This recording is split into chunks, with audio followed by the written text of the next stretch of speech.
Hallelujah. ಯೇಸುವೇ ಸ್ತೋತ್ರ. ಯೆಹೋವನೇ, ನೀನು ನನ್ನನ್ನು ಪರೀಕ್ಷಿಸಿ ತಿಳಿದುಕೊಂಡಿದ್ದಿ. ನಾನು ಕುಳಿತುಕೊಳ್ಳುವುದು ಏಳುವುದು ನಿನಗೆ ಗೊತ್ತಿದೆ. ದೂರದಿಂದಲೇ ನನ್ನ ಆಲೋಚನೆಗಳನ್ನು ಬಲ್ಲವನಾಗಿರುತ್ತಿ.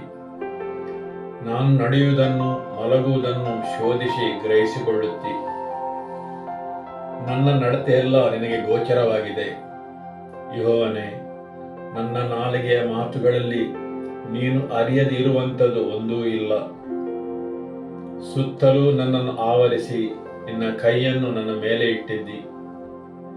ಇಂತಹ ಜ್ಞಾನವು ನನಗೆ ಬಹು ಆಶ್ಚರ್ಯವಾಗಿದೆ. ಅದು ಉನ್ನತವಾದದ್ದು, ನನಗೆ ನಿಲುಕುವುದಿಲ್ಲ. ನಾನು ನಿನ್ನ ಆತ್ಮಕ್ಕೆ ತಪ್ಪಿಸಿಕೊಳ್ಳುವಂತೆ ಎಲ್ಲಿಗೆ ಹೋಗಲಿ? ನಿನ್ನ ಕಣ್ಣಿಗೆ ಮರೆಯಾಗುವಂತೆ ಎಲ್ಲಿಗೆ ಓಡಲಿ? ಮೇಲಿನ ಲೋಕಕ್ಕೆ ಏರಿ ಹೋದರೆ ಅಲ್ಲಿ ನೀನಿರುತ್ತಿ. ಪಾತಾಳಕ್ಕೆ ಹೋಗಿ ಮಲಗಿಕೊಂಡೆನೆಂದರೆ ಅಲ್ಲಿಯೂ ನೀನಿರುವಿ. ಅರುಣನ ರೆಕ್ಕೆಗಳನ್ನು ಕಟ್ಟಿಕೊಂಡು ಹಾರಿ ಹೋಗಿ ಸಮುದ್ರ ಕಟ್ಟ ಕಡೆಯಲ್ಲಿ ವಾಸ ಮಾಡಲು ಪ್ರಯತ್ನಿಸಿದರೆ ಅಲ್ಲಿಯೂ ನಿನ್ನ ಕೈ ನನ್ನನ್ನು ನಡೆಸುವುದು. ನಿನ್ನ ಬಲಗೈ ನನ್ನನ್ನು ಹಿಡಿದಿರುವುದು. ಕಾರ್ಗತ್ತಲೆಯು ನನ್ನನ್ನು ಕವಿಯುವುದು. ಹಗಲು ಹೋಗಿ ನನ್ನ ಸುತ್ತಲೂ ഇരുಳಾಗುವುದು ಎಂದು ಹೇಳಿಕೊಂಡರೇನು? ನಿನಗೆ ಕತ್ತಲೆಯು ಕತ್ತಲೆಯಲ್ಲ, ഇരുಳು ಹಗಲಾಗಿಯೇ ಇರುತ್ತದೆ. ಕತ್ತಲು ಬೆಳಕುಗಳೆರಡೂ ನಿನಗೆ ಒಂದೇ. ನನ್ನ ಅಂತರಿಂದ್ರಿಯಗಳನ್ನು ಉಂಟು ಮಾಡಿದವನು, ತಾಯಿಯ ಗರ್ಭದಲ್ಲಿ ನನ್ನನ್ನು ರೂಪಿಸಿದವನು ನೀನಲ್ಲವೋ? ನೀನು ನನ್ನನ್ನು ಅದ್ಭುತವಾಗಿಯೂ ವಿಚಿತ್ರವಾಗಿಯೂ ರಚಿಸಿದ್ದರಿಂದ ನಿನ್ನನ್ನು ಕೊಂಡಾಡುತ್ತೇನೆ. ನಿನ್ನ ಕೃತ್ಯಗಳು ಆಶ್ಚರ್ಯವಾಗಿವೆ ಎಂದು ನನ್ನ ಹೃದಯವು ಚೆನ್ನಾಗಿ ಗ್ರಹಿಸಿಕೊಂಡಿದೆ. ದೇವ, ನನ್ನನ್ನು ಪರೀಕ್ಷಿಸಿ ನನ್ನ ಹೃದಯವನ್ನು ತಿಳಿದುಕೋ. ನನ್ನನ್ನು ಶೋಧಿಸಿ ನನ್ನ ಆಲೋಚನೆಗಳನ್ನು ತಿಳಿದುಕೋ. ನನ್ನಲ್ಲಿ ಕೇಡಿನ ಮಾರ್ಗ ಇರುತ್ತದೋ ಏನೋ ನೋಡಿ ಸನಾತನ ಮಾರ್ಗದಲ್ಲಿ ನನ್ನನ್ನು ನಡೆಸು. ಹಾಲೆಲೂಯ. ಯೇಸುವೇ ಸ್ತೋತ್ರ. ಕರ್ತನಾದ ತಂದೆಯೇ, ಹೌದು, ನನ್ನನ್ನು ಪರೀಕ್ಷಿಸಿ ಶೋಧಿಸಿ ಇವತ್ತಿನ ದಿನ ನಿನ್ನ ವಾಕ್ಯದ ಮೂಲಕ ನನ್ನನ್ನು ಪರಿವರ್ತನೆ ಮಾಡೆಂದು ಯೇಸುವಿನ ಪರಿಶುದ್ಧ ನಾಮದಲ್ಲಿ ಬೇಡುತ್ತೇನೆ ತಂದೆಯೇ. ಆಮೆನ್.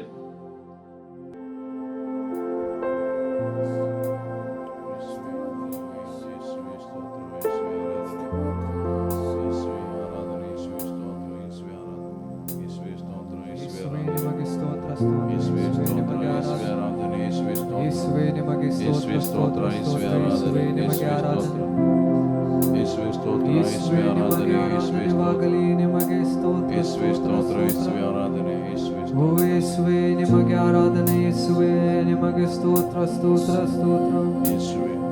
ಓ ಯೇಸುವೇ, ನಿಮಗೆ ಆರಾಧನೆ ಯೇಸುವೇ, ನಿಮಗೆ ಸ್ತೋತ್ರ ಸ್ತೋತ್ರ ಸ್ತೋತ್ರ.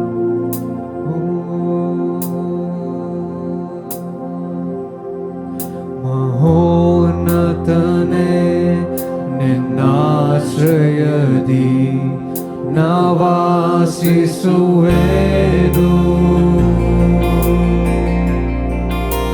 ಸರ್ವಶಕ್ತನೇ, ನಿನ್ನ ನೆರಳಲ್ಲಿ ನಾ ವಿಶ್ರಮಿಸುವೆನು. ಮಹೋನ್ನತನೇ, ಮಹೋನ್ನತನೇ, ನಿನ್ನಾಶ್ರಯದಿ ನಾ ವಾಸಿಸುವೆನು.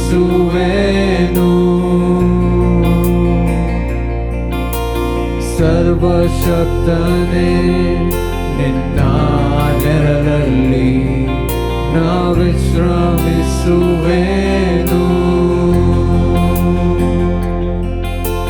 ಬಲವುಳ್ಳನೇ, ನಿನ್ನ ಸಮ್ಮುಖವನ್ನೇ ನಾಶ್ರಯಿಸುವೆ ಅನುದಿನವೂ. ಬಲವುಳ್ಳನೇ, ನಿನ್ನ ಸಮ್ಮುಖವನ್ನೇ ನಾಶ್ರಯಿಸುವೆ ಅನುದಿನವೂ. ಯೆಸಯ್ಯ, ಯೆಸಯ್ಯ, ಯೆಸಯ್ಯ, ಯೆಸಯ್ಯ. ರಾತ್ರಿಯಲ್ಲಿರುವ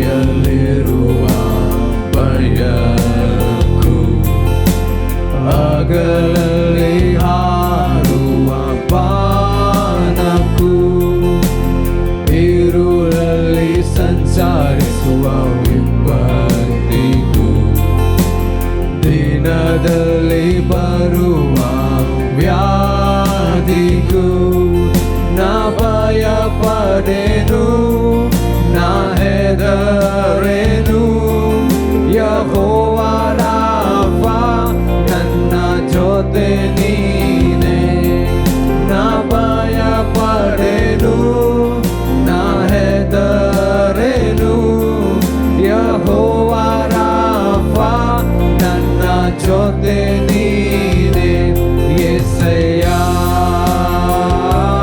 ಯೆಸಯ್ಯ ಯೆಸಯ್ಯ ಯೆಸಯ್ಯ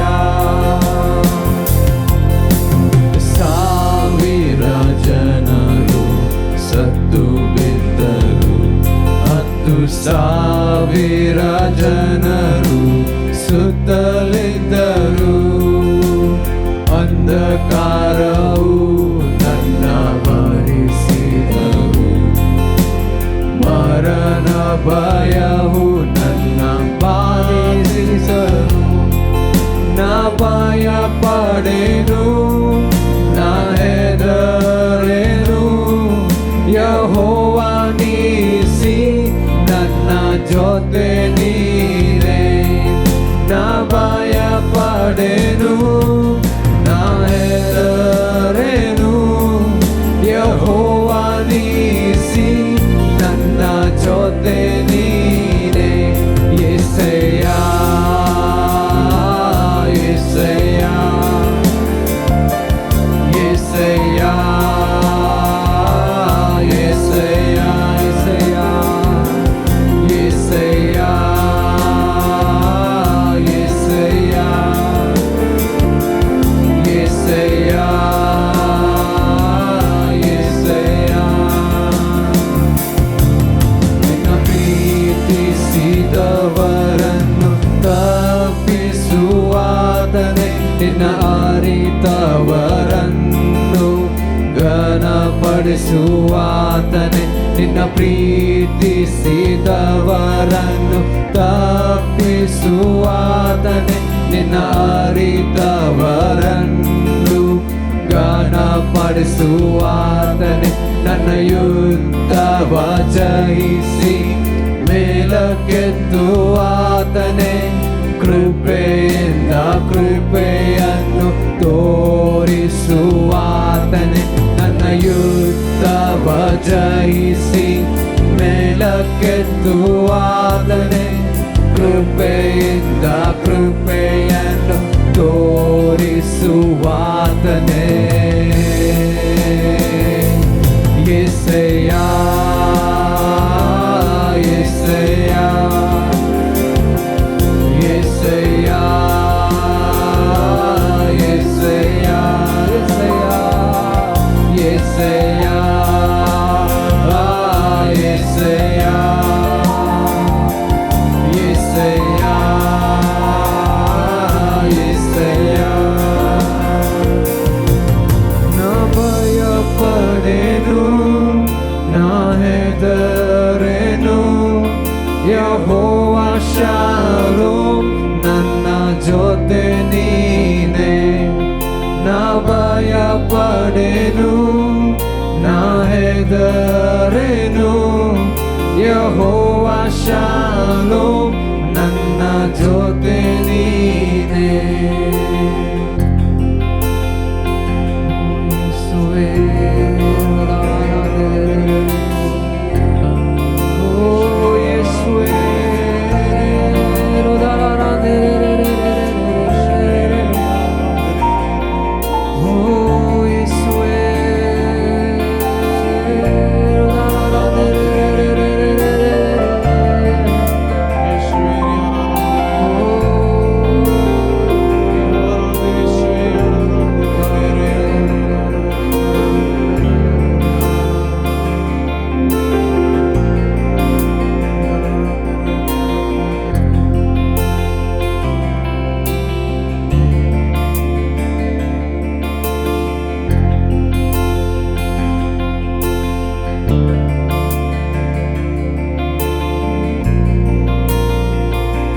ಸುಂದರನೇ ಅತಿಶಯನೇ ಮಹೋನ್ನತನೇ ನನ್ನ ನನ್ ಪ್ರಿಯನೇ ಸುಂದರನೇ ಅತಿಶಯನೇ ಮಹೋನ್ನತನೇ ನನ್ ಪ್ರಿಯನೇ 10,000ರಲ್ಲಿ ನೀನೇ ಶ್ರೇಷ್ಠ ಪ್ರೀತಿಯ ನನ್ ಕರ್ತನೇ ಶಾರೋನಿನ ಪುಷ್ಪ ನಿತಕಿನ ತಾವರೆ ನಿನ್ನನ್ನು ನಾ ಕಂಡೇನೆ ಸುಂದರನೇ ಸುಂದರನೇ ಅತಿಶಯನೇ ಮಹೋನ್ನತನೇ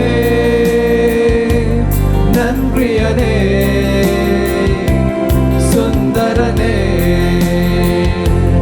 ಅತಿಶಯನೇ ಮಹೋನ್ನತನೇ ನನ್ ಪ್ರಿಯನೇ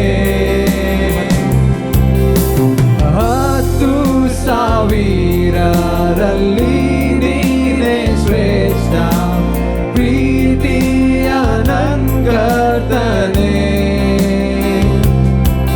ಶಾರೋನಿನ ಪುಷ್ಪ ನಿತಕಿನ ತಾವರೆ ನಿನ್ನನ್ನು ನಾ ಕಂಡೇನೆ 10,000ರಲ್ಲಿ 10,000ರಲ್ಲಿ ನೀನೇ ಶ್ರೇಷ್ಠ ಪ್ರೀತಿಯ ನನ್ ಕರ್ತನೇ ಶಾರೋನಿನ ಪುಷ್ಪ ನಿತಕಿನ ತಾವರೆ ನಿನ್ನನ್ನು ನಾ ಕಂಡೇನೆ ಸುಂದರನೇ ಸುಂದರನೇ ಅತಿಶಯನೇ ಮಹೋನ್ನತನೇ ನನ್ ಪ್ರಿಯನೇ ಸುಂದರನೇ ಅತಿಶಯನೇ ಮಹೋನ್ನತನೇ ನನ್ ಪ್ರಿಯನೇ ನಿನ್ನನ್ನು ನೋಡಲು ನೋಡುತ್ತಾ ಪ್ರೀತಿಸಲು ನಾನು ಬಯಸುವೆ ನಿನ್ನನ್ನು ನೋಡಲು ನೋಡುತ್ತಾ ಪ್ರೀತಿಸಲು ನಾನು ಬಯಸುವೆ ನಿನ್ನನ್ನು ನೋಡಲು ನೋಡುತ್ತಾ ಪ್ರೀತಿಸಲು ನಾನು ಬಯಸುವೆ ನಿನ್ನನ್ನು ನೋಡಲು ನೋಡುತ್ತಾ ಪ್ರೀತಿಸಲು ನಾನು ಬಯಸುವೆ ಯೇಸುವೆ ನನ್ ಯೇಸುವೆ ನಿನ್ನ ಹಾಗೆ ಯಾರೂ ಇಲ್ಲ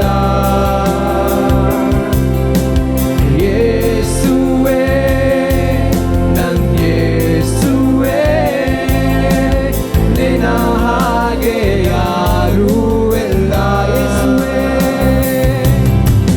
ಯೇಸುವೆ ನನ್ ಯೇಸುವೆ ನಿನ್ನ ಹಾಗೆ ಯಾರೂ ಇಲ್ಲ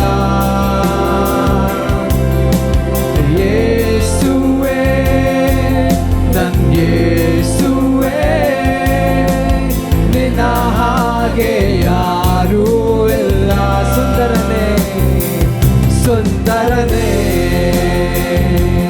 ಅತಿಶಯನೇ ಮಹೋನ್ನತನೇ ನನ್ ಪ್ರಿಯನೇ ಸುಂದರನೇ ಅತಿಶಯನೇ ಮಹೋನ್ನತನೇ ನನ್ ಪ್ರಿಯನೇ ಸುಂದರನೇ ಅತಿಶಯನೇ ಮಹೋನ್ನತನೇ ನನ್ ಪ್ರಿಯನೇ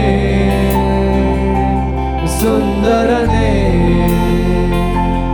ಅತಿಶಯನೇ ಮೌನ್ನತನೇ ನನ್ ಪ್ರಿಯನೇ ನಿನ್ನನ್ನು ನೋಡಲು ನೋಡುತ್ತಾ ಪ್ರೀತಿಸಲು ನಾನು ಬಯಸುವೆ ನಿನ್ನನ್ನು ನೋಡಲು ನೋಡುತ್ತಾ ಪ್ರೀತಿಸಲು ನಾನು ಬಯಸುವೆ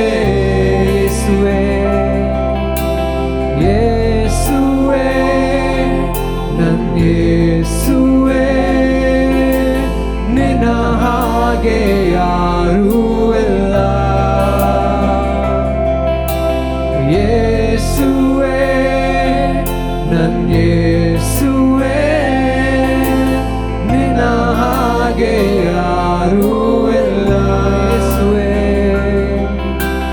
ಯೇಸುವೆ ನನ್ನ ಯೇಸುವೆ ನಿನ್ನ ಹಾಗೆ ಯಾರೂ ಇಲ್ಲ ಯೇಸುವೆ ನನ್ನ ಯೇಸುವೆ ನಿನ್ನ ಹಾಗೆ ಯಾರೂ ಇಲ್ಲ ಸುಂದರನೇ ಅತಿಶಯನೇ ಮಹೋನ್ನತನೇ ನನ್ ಪ್ರಿಯನೇ ಸುಂದರನೇ ಅತಿಶಯನೇ ಮಹೋನ್ನತನೇ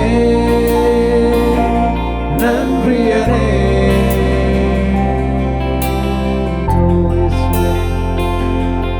ಓ ಯೇಸುವೆ ನಿಮಗೆ ಸ್ತೋತ್ರ ಸ್ತೋತ್ರ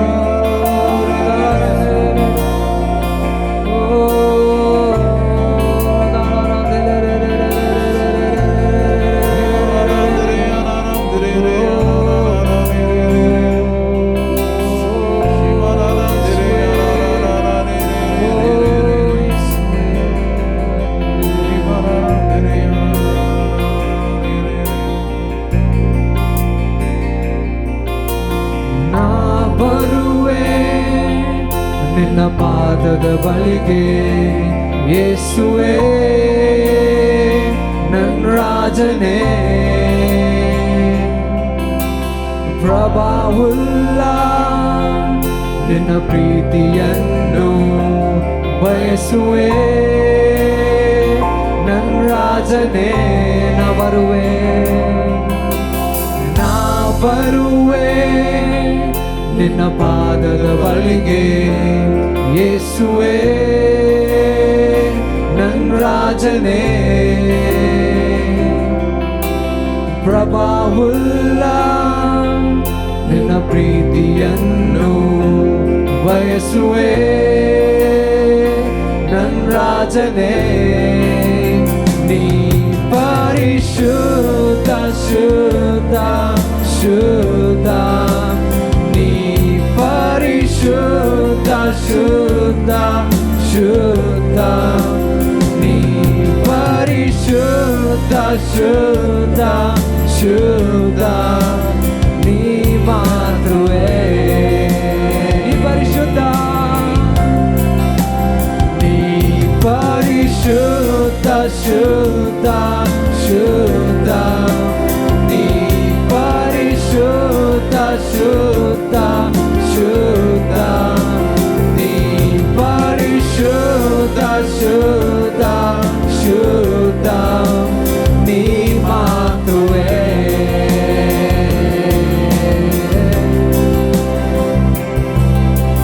ನಾ ಬರುವೆ ನಿನ್ನ ಪಾದದ ಬಳಿಗೆ ಯೇಸುವೆ ನನ್ನ ರಾಜನೇ ಪ್ರಭಾವುಲ್ಲ ನಿನ್ನ ಪ್ರೀತಿಯನ್ನು ಬಯಸುವೆ ನನ್ನ ರಾಜನೇ ನಾ ಬರುವೆ ನಿನ್ನ ಪಾದದ ಬಳಿಗೆ ಯೇಸುವೆ ನನ್ನ ರಾಜನೇ ಪ್ರಭಾವುಳ್ಳ ನಿನ್ನ ಪ್ರೀತಿಯನ್ನು ಬಯಸುವೆ ನನ್ನ ರಾಜನೇ ನೀ ಪರಿಶುದ್ಧ ಶುದ್ಧ ಶುದ್ಧ ನೀ ಪರಿಶುದ್ಧ ಶುದ್ಧ ಶುದ್ಧ ನೀ ಪರಿಶುದ್ಧ ಶುದ್ಧ ಶುದ್ಧ ನೀ ಮಾತ್ರವೇ ಪರಿಶುದ್ಧ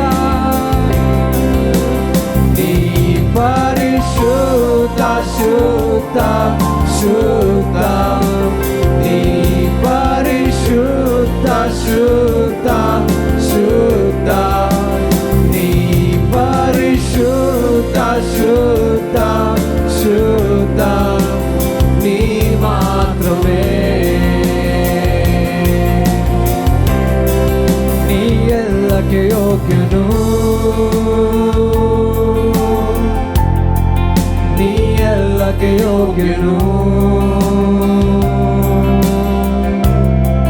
ನಿನ್ನಿಂದಲೇ ಎಲ್ಲವೂ ನಿನಗಾಗಿ ಎಲ್ಲವೂ ನಿಮಗೆ ಮಾತ್ರ ಮಹಿಮೆ ನೀ ಎಲ್ಲಕ್ಕೆ ಯೋಗ್ಯನು ನೀ ಎಲ್ಲಕ್ಕೆ ಯೋಗ್ಯನು ನಿನ್ನಿಂದಲೇ ಎಲ್ಲವೂ ನಿನಗಾಗಿ ಎಲ್ಲವೂ ನಿಮಗೆ ಮಾತ್ರ ಮಹಿಮೆ ನೀ ಎಲ್ಲಕ್ಕೆ ಯೋಗ್ಯನು ನೀ ಎಲ್ಲಕ್ಕೆ ಯೋಗ್ಯನು ನಿನ್ನಿಂದಲೇ ಎಲ್ಲವೂ ನಿನಗಾಗಿ ಎಲ್ಲವೂ ನಿಮಗೆ ಮಾತ್ರ ಮಹಿಮೆ ಎಲ್ಲಕ್ಕೆ ಯೋಗ್ಯನು ನೀ ಎಲ್ಲಕ್ಕೆ ಯೋಗ್ಯನು ನೀ ಎಲ್ಲಕ್ಕೆ ಯೋಗ್ಯನು ನಿನ್ನಿಂದಲೇ ಎಲ್ಲವೂ ನಿನಗಾಗಿ ಎಲ್ಲವೂ ನಿನಗೆ ಮಾತ್ರ ಮಹಿಮೆ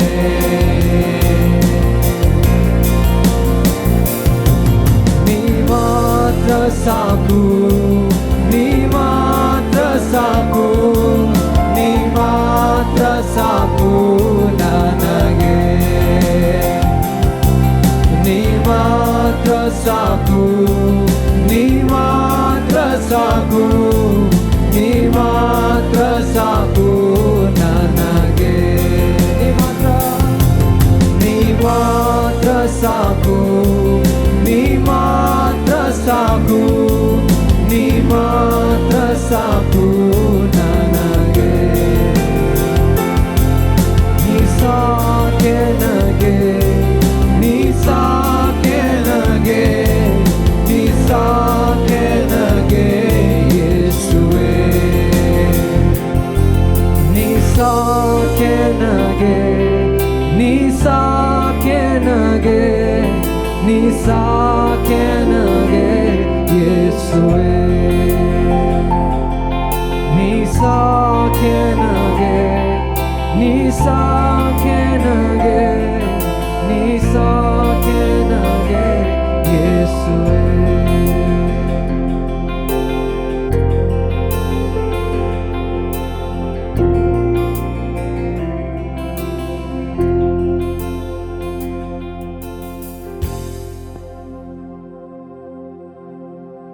ಯೇಸುವೇ ಸ್ತೋತ್ರ. ಹಾಲೆಲೂಯ. ದೇವರ ವಾಕ್ಯವನ್ನು ಕೇಳುವ. ಅಪೊಸ್ತಲರ ಕೃತ್ಯ ಅಧ್ಯಾಯ 21 ವಾಕ್ಯ 10ರಿಂದ. ನಾವು ಅಲ್ಲಿ ಅನೇಕ ದಿನಗಳಿದ್ದ ನಂತರ ಅಗವನೆಂಬ ಒಬ್ಬ ಪ್ರವಾದಿಯು ಯುದಾಯದಿಂದ ಬಂದು ನಮ್ಮ ಬಳಿಗೆ ಬಂದು ಪೌಲನ ನಡುಕಟ್ಟನ್ನು ತೆಗೆದು ತನ್ನ ಕೈಕಾಲುಗಳನ್ನು ಕಟ್ಟಿಕೊಂಡು, ಈ ನಡುಕಟ್ಟು ಯಾವನದೋ ಅವನನ್ನು ಯೆಹೂದ್ಯರು ಇದೇ ರೀತಿಯಾಗಿ ಯೆರೂಸಲೇಮಿನಲ್ಲಿ ಕಟ್ಟಿ ಅನ್ಯ ಜನರ ಕೈಗೆ ಒಪ್ಪಿಸಿಕೊಡುವರು. ಎಂದು ಪವಿತ್ರಾತ್ಮನು ಹೇಳುತ್ತಾನೆಂಬುದಾಗಿ ಹೇಳಿದನು. ಆ ಮಾತನ್ನು ಕೇಳಿದಾಗ ನಾವು ಆ ಸ್ಥಳದವರು ನೀನು ಯೆರೂಸಲೇಮಿಗೆ ಹೋಗಲೇಬಾರದೆಂದು ಪೌಲನನ್ನು ಬೇಡಿಕೊಂಡೆವು. ಅದಕ್ಕೆ ಪೌಲನು, ನೀವು ದುಃಖಿಸುತ್ತಾ ಏಕೆ ನನ್ನ ಎದೆ ಹೊಡೆಯುವಂತೆ ಮಾಡುತ್ತೀರಿ? ನಾನು ಕರ್ತನಾದ ಯೇಸುವಿನ ಹೆಸರಿನ ನಿಮಿತ್ತವಾಗಿ ಯೆರೂಸಲೇಮಿನಲ್ಲಿ ಬೇಡಿ ಹಾಕಿಸಿಕೊಳ್ಳುವುದಕ್ಕೆ ಮಾತ್ರವಲ್ಲ, ಸಾಯುವುದಕ್ಕೂ ಸಿದ್ಧವಾಗಿದ್ದೇನೆ ಅಂದನು. ಅವನು ಒಪ್ಪದಿದ್ದುದರಿಂದ ಕರ್ತನ ಚಿತ್ತಂತೆ ಆಗಲಿ ಎಂದು ಹೇಳಿ ನಾವು ಸುಮ್ಮನಾದೆವು. ಹೌದು, ಇಲ್ಲಿ ದೇವರ ವಾಕ್ಯ ಹೇಳುತ್ತದೆ, ವಿಶ್ವಾಸಿಗಳ ಒಂದು ಗುಂಪು ಸುವಾರ್ತಿಕನಾದ ಫಿಲಿಪ್ಪನ ಮನೆಯಲ್ಲಿ ಒಂದುಗೂಡಿದ್ದರು. ಅದಕ್ಕಿಂತ ಮೊದಲಿನ ವಾಕ್ಯವನ್ನು ನೋಡಿದರೆ ಪೌಲನ ಜೊತೆಗೆ ಹಲವಾರು ವಿಶ್ವಾಸಿಗಳು ಸುವಾರ್ತಿಕ ಫಿಲಿಪ್ಪನ ಮನೆಯಲ್ಲಿ ಸೇರಿದ್ದರು ಎಂದು ಹೇಳುತ್ತದೆ. ಮತ್ತು ಆ ಮನೆಗೆ ಪ್ರವಾದಿಯಾದ ಅಗಬನು ಬರುತ್ತಾನೆ. ಅವನು ಪೌಲನ ನಡುಕಟ್ಟನ್ನು ತೆಗೆದು ತನ್ನ ಕೈಕಾಲುಗಳನ್ನು ಕಟ್ಟಿಕೊಂಡು, ಈ ನಡುಕಟ್ಟು ಯಾವನದು? ಅವನನ್ನು ಯೆಹೂದ್ಯರು ಇದೇ ರೀತಿಯಾಗಿ ಯೆರೂಸಲೇಮಿನಲ್ಲಿ ಕಟ್ಟಿ ಅನ್ಯ ಜನರ ಕೈಗೆ ಒಪ್ಪಿಸಿಕೊಡುವರು ಎಂದನು. ಹೌದು, ಅಲ್ಲಿ ಸೇರಿದ ಜನರಿಗೆ ಅದು ಯಾರ ನಡುಕಟ್ಟೆಂದು ತಿಳಿದಿತ್ತು. ಆದರೆ ಪ್ರವಾದಿ ಅಗಬನಿಗೆ ಗೊತ್ತಿರಲಿಲ್ಲ, ಅಲ್ಲಿದ್ದವರಿಗೆಲ್ಲ ತಿಳಿದಿತ್ತು, ಸರಿಯಲ್ಲವೇ? ಅಲ್ಲಿ ಸೇರಿದವರೆಲ್ಲರೂ ಅಳಲು ಪ್ರಾರಂಭಿಸಿದರು ಮತ್ತು ಪೌಲನಲ್ಲಿ ಬೇಡಿಕೊಂಡರು ಅವನ ಪ್ರಯಾಣವನ್ನು ನಿಲ್ಲಿಸಬೇಕೆಂದು, ಯೆರೂಸಲೇಮಿಗೆ ಹೋಗಬಾರದೆಂದು, ಸರಿಯಲ್ಲವೇ? ಆಮೆನ್. ಪೌಲನನ್ನು ವಿಶ್ವಾಸಿಗಳು ಸುತ್ತುವರಿದಿದ್ದರು. ಅವರಲ್ಲಿ ಪ್ರವಾದಿಗಳು, ಸುವಾರ್ತಿಕರು ಸೇರಿ ಹಲವು ವಿಶ್ವಾಸಿಗಳಿದ್ದರು. ಆವಾಗ ಅಲ್ಲಿ ಪ್ರವಾದಿಯ ಮುಖಾಂತರ ಭವಿಷ್ಯವಾಣಿ ಬರುತ್ತದೆ, ಯೆರೂಸಲೇಮಿನಲ್ಲಿ ಪೌಲನಿಗೆ ಏನು ಜರುಗುತ್ತದೆಂದು. ದೇವರ ವಾಕ್ಯವು ಹೇಳುತ್ತದೆ, ಆ ಮಾತನ್ನು ಕೇಳಿದಾಗ ನಾವು ಆ ಸ್ಥಳದವರು ನೀನು ಯೆರೂಸಲೇಮಿಗೆ ಹೋಗಲೇಬಾರದೆಂದು ಪೌಲನನ್ನು ಬೇಡಿಕೊಂಡೆವು. ಅದಕ್ಕೆ ಪೌಲನು, ನೀವು ದುಃಖಿಸುತ್ತಾ ಏಕೆ ನನ್ನ ಎದೆ ಹೊಡೆಯುವಂತೆ ಮಾಡುತ್ತೀರಿ? ನಾನು ಕರ್ತನಾದ ಯೇಸುವಿನ ಹೆಸರಿನ ನಿಮಿತ್ತವಾಗಿ ಯೆರೂಸಲೇಮಿನಲ್ಲಿ ಬೇಡಿ ಹಾಕಿಸಿಕೊಳ್ಳುವುದಕ್ಕೆ ಮಾತ್ರವಲ್ಲ, ಸಾಯುವುದಕ್ಕೂ ಸಿದ್ಧವಾಗಿದ್ದೇನೆ ಅಂದನು. ದೇವರ ವಾಕ್ಯವು ಮುಂದುವರಿಸುತ್ತಾ ಹೇಳುತ್ತದೆ, ಅವನು ಒಪ್ಪದೇ ಇದ್ದುದರಿಂದ ಕರ್ತನ ಚಿತ್ತದಂತೆ ಆಗಲಿ ಎಂದು ಹೇಳಿ ನಾವು ಸುಮ್ಮನಾದೆವು. ಈಗ ಇಲ್ಲಿ ಜನರು ತಿಳಿದುಕೊಂಡರು ದೇವರ ಚಿತ್ತವೇನೆಂದು. ನಾನಿಲ್ಲಿ ಮಾತಾಡುವುದು ಈ ಪುಸ್ತಕವನ್ನು ಬರೆದ ವ್ಯಕ್ತಿಯ ಬಗ್ಗೆ ಮತ್ತು ಆತನ ಸುತ್ತಲಿರುವವರ ಬಗ್ಗೆ. ಪ್ರವಾದಿಯು ಯೆರೂಸಲೇಮಿನಲ್ಲಿ ಪೌಲನಿಗೆ ಏನು ಜರುಗುತ್ತದೆಂದು ತಿಳಿಸುತ್ತಾನೆ.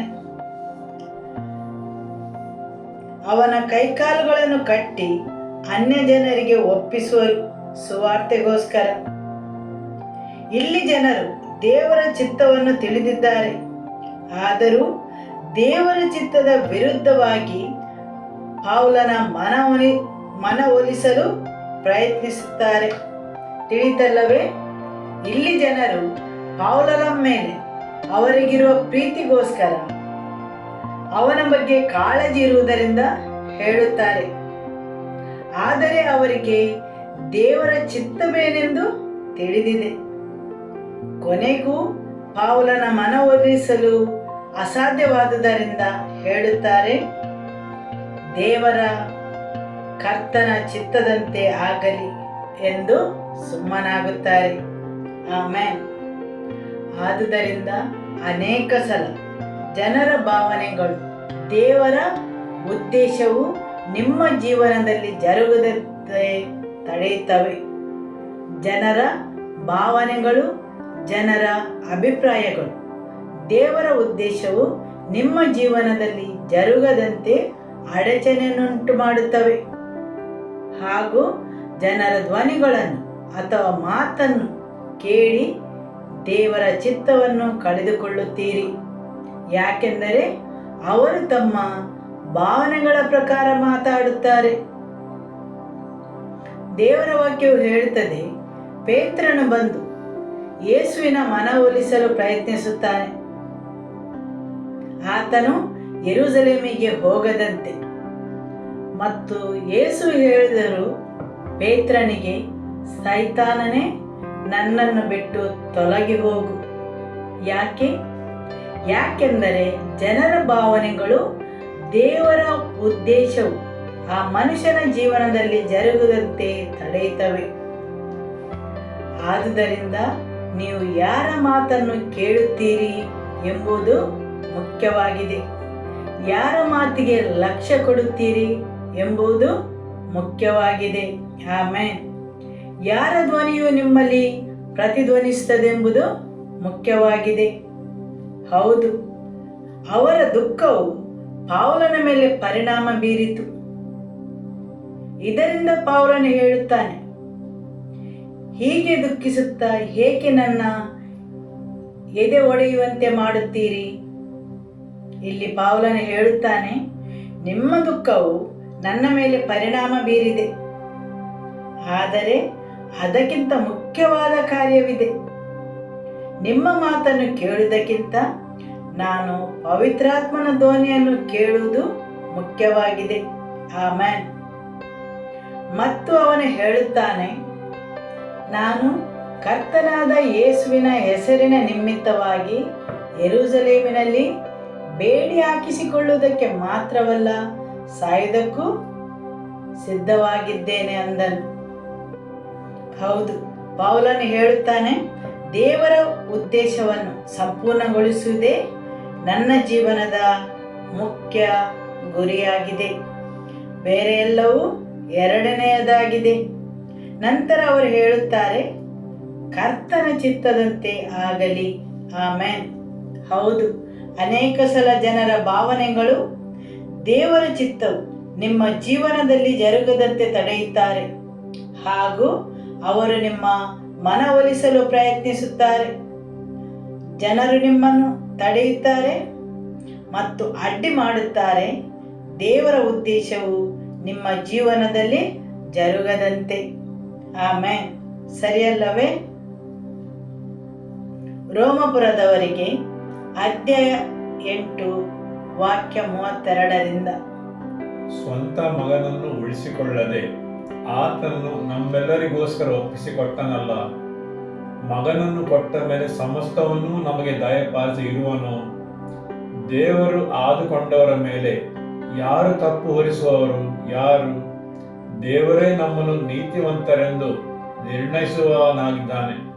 ಹಾಗಿದ್ದ ಮೇಲೆ ಅಪರಾಧಿಗಳೆಂದು ಖಂಡಿಸುವವರು ಯಾರು?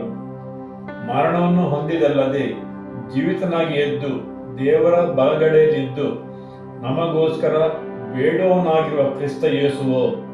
ಈ ಕ್ರಿಸ್ತನ ಪ್ರೀತಿಯಿಂದ ನಮ್ಮನ್ನು ಅಗಲಿಸುವವರು ಯಾರು? ಕಷ್ಟವೋ, ಸಂಕಟವೋ, ಹಿಂಸೆಯೋ, ಹಸಿವೋ, ವಸ್ತ್ರವಿಲ್ಲದಿರುವುದೋ, ಗಂಡಾಂತರವೋ, ಖಡ್ಗವೋ?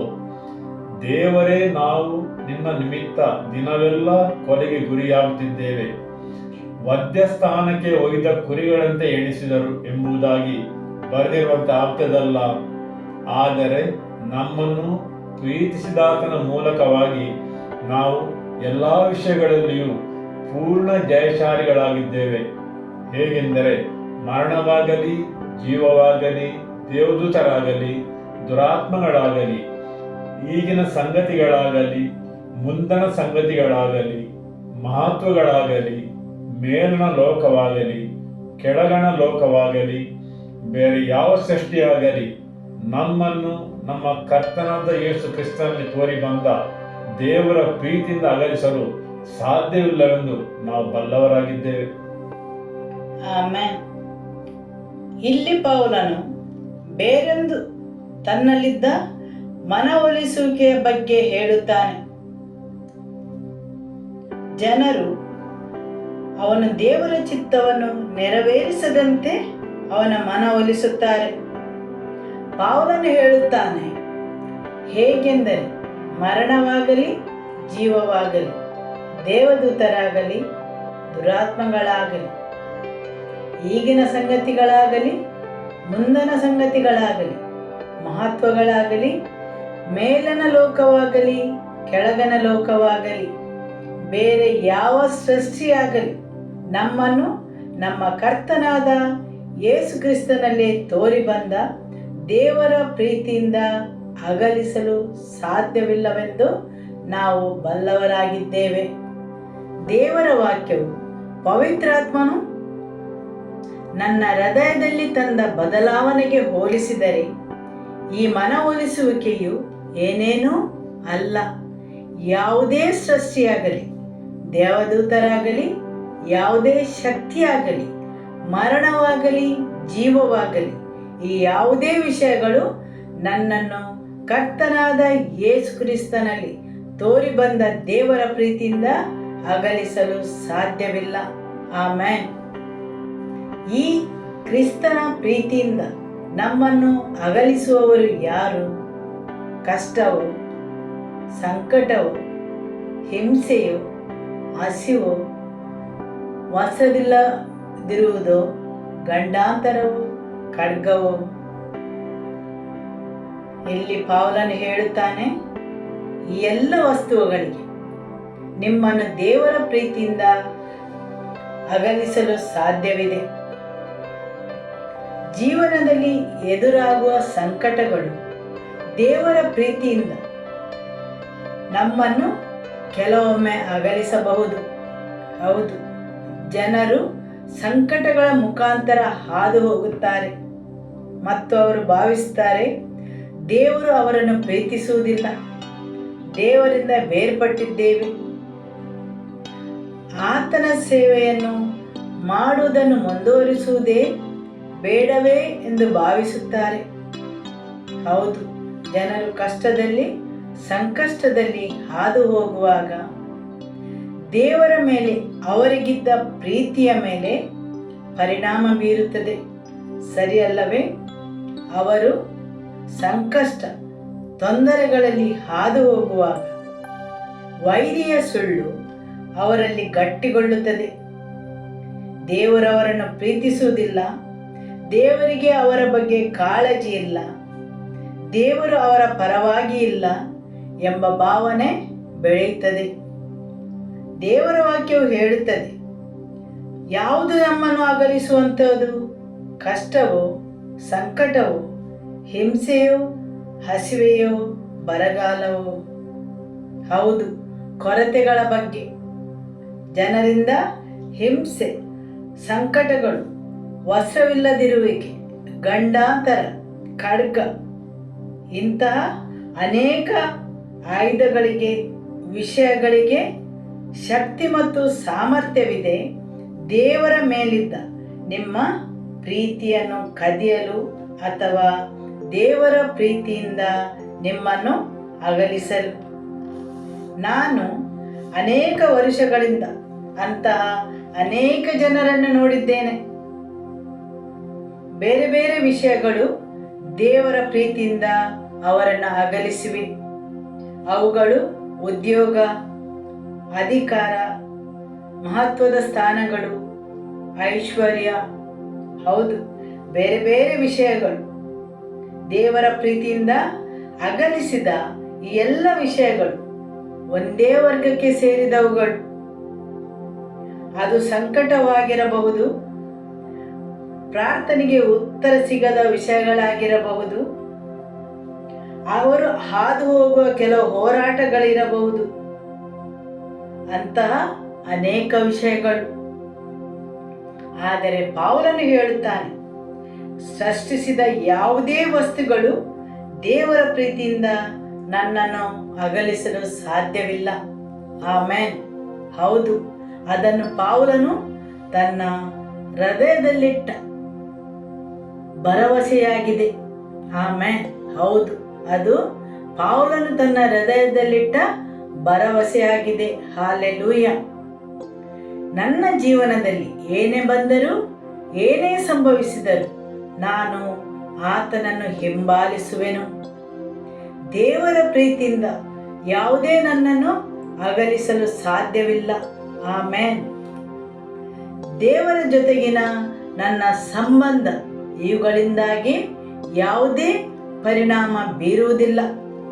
ಯಾವುದೇ ಸಂಕಟಗಳಾಗಲಿ, ಯಾವುದೇ ಸೃಷ್ಟಿಯಾಗಲಿ, ಆಮೆನ್, ಯಾವುದೇ ಸೃಷ್ಟಿಯಾಗಲಿ, ನಿಮ್ಮ ದೃಷ್ಟಿಗೆ ಬೀಳುವ ಯಾವುದೇ ವಿಷಯವಾಗಲಿ ದೇವರ ಪ್ರೀತಿಯಿಂದ ನಿಮ್ಮನ್ನು ಅಗಲಿಸಲು ಸಾಧ್ಯವಿಲ್ಲ. ಆಮೆನ್. ನೀವು ಬೇರ್ಪಡಲು ಒಪ್ಪಿಕೊಳ್ಳಬಹುದು, ಆದರೆ ನನ್ನಿಂದ ಸಾಧ್ಯವಿಲ್ಲ. ನಾನು ಖಂಡಿತವಾಗಿಯೂ ಹಿಂಬಾಲಿಸುತ್ತೇನೆ. ನನಗೆ ನನ್ನೊಳಗೆ ಮನವರಿಕೆಯಾಗಿದೆ.